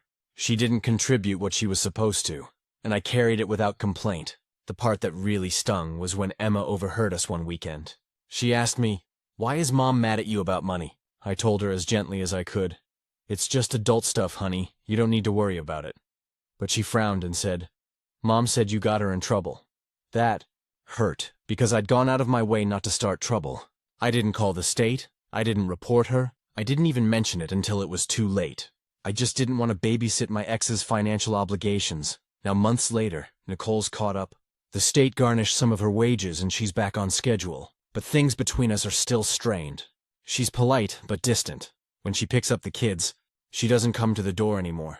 Just waits in the car, and I can't shake this weird guilt. Not because I think I was wrong exactly, but because maybe I could have prevented it from getting so ugly if I'd just said, hey, looks like your payments aren't coming through. Maybe that one sentence would have saved all the resentment. But another part of me wonders, why is it my job to protect her from her own mistakes? We're divorced. I don't get reminders when my rent or utilities are due. I just pay them because I have to. Still, sometimes when I look at the kids, I wish things could have gone differently. I wish their parents could handle money and communication like grown-ups instead of like divorced people in a slow, cold war. Now when I tell people the story, reactions are split. Half say, "You did nothing wrong. She's an adult." The other half say, "You could have given her a heads up. It would have cost you nothing," and maybe both are true. Maybe sometimes doing nothing wrong doesn't mean you did the right thing either. Update: it's been about 6 months since everything went down with Nicole and the child support mess, and I've had a lot of time to think about it. Probably too much time, honestly. Things between us are better, I guess. Not good, not easy, but better in the way that a long bruise starts to fade. Still tender, but not throbbing anymore. For a while, we barely talked except through text about logistics. "I'll drop the kids off at 5. Luke's got a dentist appointment. Emma forgot her backpack." That kind of dry, transactional communication. Every message felt like walking through a minefield. Because even when she wasn't saying anything sharp, I could feel the tension behind every word. Then something unexpected happened. Emma's school had a family picnic in early May. Normally, we'd divide things like that. One of us would go to school events, the other might show up at birthday parties or sports games. We tried not to overlap too much to avoid awkwardness. But Emma really wanted both of us there this time. She's 10 now, starting to understand more than we give her credit for. And she looked at us both with those huge eyes and said, "Please? Just this once?" So we both went. It was weird at first. Nicole showed up wearing her "I'm totally fine" face. The one I remember from when our marriage was falling apart, but she was pretending everything was okay. She brought homemade brownies, chatted politely with some of the other parents, and avoided standing too close to me. Then Luke tripped during a game of tag and scraped his knee, and we both ran over at the same time. It was like a reflex. We helped him up, got him some water, and suddenly it was like muscle memory. The two of us taking care of something together. For a minute, the air between us wasn't hostile. It was just familiar. After the picnic, she actually came up to me while the kids were playing and said, "Thanks for coming," I said. "It's Emma's day. I wouldn't miss it." She nodded, looked down, then said quietly, "I've been thinking a lot about what happened with the payments." I wasn't sure where it was going, but I just said, "Okay." She sighed. "I was mad at you for not telling me, but I realized I was really mad at myself. It was easier to blame you than to admit I dropped the ball. Literally." She laughed a little at her own pun, but it sounded tired. I was so underwater back then, and I think I just didn't want to admit I'd failed at something else. I told her I appreciated her saying that, and that I didn't hold a grudge, but I also said I'd felt stuck. That if I said something, it would sound like nagging, and if I didn't, it would look like I didn't care. She nodded slowly. "Yeah, I put you in a no-win spot. I see that now." That was the first time we'd actually talked in months. Like two adults, not two people keeping score. It didn't fix everything, but it softened things a bit. After that, our communication started to ease up. Small stuff at first. Memes about parenting fails, reminders about picture day, random updates about the kids' teachers. Then over time, the edge came off completely. A big turning point came when Nicole got promoted at her job. She texted me out of nowhere, "Nicole, hey, just wanted to let you know I got bumped up to operations manager. It's a big deal for me." Me, "Congrats, that's awesome. The kids will be proud." Nicole, "Yeah, they're excited. And I'm all caught up on support now, by the way. I know I should have told you sooner." Me, "I saw. Thank you for staying on top of it." Nicole, "I mean it. I know I messed that up. Thanks for not making it worse." That last part hit me harder than I expected, because even though she'd blamed me back then, she recognized now that I hadn't made it personal. I'd just kept quiet and let the system do its thing. A few weeks later, Nicole asked if I wanted to grab coffee one morning after drop-off, to talk about scheduling stuff. I said sure. It turned into an actual conversation, not about money, not about resentment, but about the kids. We talked about how Emma was starting to ask questions about middle school, how Luke was getting into Legos again, and how co-parenting was harder than either of us expected, but also strangely rewarding when it worked. At one point she said, "Do you ever feel like we're better at being divorced than we were at being married?" And I laughed because, yeah, it's true. There's no pressure to fix each other anymore. We just have to raise good kids and not screw them up too badly. We agreed to try therapy, not together as a couple, but a few co-parenting sessions, mostly to learn how to communicate better without dragging old baggage into every conversation. It's been surprisingly useful. The therapist, a guy named Dr. Miller, told us something that stuck with me. You're not exes when you're parenting. You're business partners in the most important project you'll ever have. That perspective changed a lot for me. Now, 6 months out, we're in a decent rhythm. Payments are consistent, communication's calm, and we've even managed a few shared events. Birthdays, a school concert, a soccer game. The kids notice it too, Emma told me last week. You and Mom don't sound mad at each other anymore. It makes everything feel easier. And that was worth every awkward coffee, every therapy session, every moment I wanted to snap back but didn't. Still, I think about the original issue sometimes. The months of silence while I quietly covered what she didn't pay. Would I do it differently now? Maybe if I could go back, I'd probably say something early on. Not confrontational, just a heads up like, hey, I think there might be an issue with the payments. It wouldn't have killed me to be the bigger person, but I also think Nicole needed to learn that she couldn't just float and expect someone else to handle it. We both learned something from it in our own ways. Now, when I get that monthly deposit notice, I don't feel resentment anymore. It's not about money. It's about consistency, partnership, accountability. And when Nicole picks up the kids, she comes to the door again. She even asked last week if I wanted to join them for pizza after Luke's baseball game next month. That might sound small, but after everything that happened, it feels huge. It's strange. Sometimes you think the final straw in a relationship will break everything, but sometimes it just cracks the surface enough to let the light in. We're not friends, not exactly, but we're something better than enemies. We're two flawed people who finally learned that being right doesn't matter nearly as much as being good to the kids. And, when we can manage it, a little decent to each other too. Final update. It's been almost 3 years since the whole child support situation blew up. And sometimes when I think back on it now, I barely recognize that version of us. Two people silently punishing each other, both convinced we were right. It feels like watching an old movie where you already know how it ends and wish you could yell at the characters to stop being idiots. But time changes things.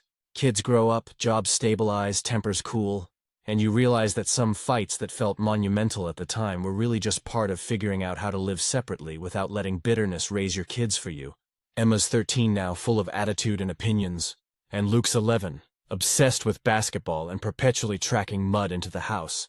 They're both good kids, funny, kind, resilient, and I like to think that's partly because Nicole and I finally figured out how to stop making everything a battlefield. After the co-parenting therapy, things got smoother for a while. We both learned how to talk without defaulting to sarcasm or defensiveness. I started using we when referring to parenting decisions.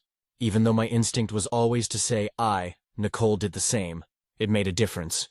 Small words, big shift. About a year after that, Nicole started dating someone new, a guy named Aaron. He's a teacher, mid-30s, calm, friendly, the kind of guy who brings snacks for everyone at kids' games. I'll admit, the first few times I met him, it felt weird. It's one thing to co-parent. It's another to see your ex with someone who's now part of your kids' lives. But Aaron surprised me. He was respectful from the start, never tried to act like a second dad, never overstepped. He'd send me a heads-up text before big events like, "Hey, I'm going to Luke's game with Nicole and the kids. Hope that's cool." It always was. At first I thought maybe I'd resent him. But the truth, he made Nicole happy. And when she's happy, things are easier for all of us. It's like the temperature of the whole situation dropped 10 degrees. The tension that used to hover over every interaction just dissipated. There was one moment that really cemented that for me. Last summer, Luke had a little league championship game. It was scorching hot. One of those days where the bleachers burn through your jeans. The kids were sweating, the parents were fanning themselves with programs, and halfway through the second inning, I realized Nicole and Aaron were sitting just a few rows behind me. Normally that would have felt awkward, but instead, when Luke hit his first decent line drive, all three of us jumped up and cheered at the same time. Then we looked at each other and laughed. After the game, Luke ran up, flushed and grinning, and said, "Did you see that hit?" Nicole said, "We all did." And for a split second, the four of us, me, Nicole, Aaron, and Luke, were standing there like one weird, blended team, no animosity, just pride. It sounds small, but it was one of the most healing moments of my life. Later, when we all went for ice cream, the kids' idea, not ours, I caught Nicole looking at me while the kids were laughing. She gave me this small, genuine smile, not wistful, Not sad, just peaceful after that day. Something changed permanently. We stopped keeping mental score. She'd help with school projects even when it was technically my week, and I'd take the kids to her place if she needed to swap days. We didn't need to write everything down anymore. There was trust again, not romantic, but human. One evening a few months ago, Nicole and I met up for coffee. Again, just to talk about the kids' summer plans. The conversation drifted, and she said, "You know, I used to think we failed because we got divorced, but now I think we just changed shapes."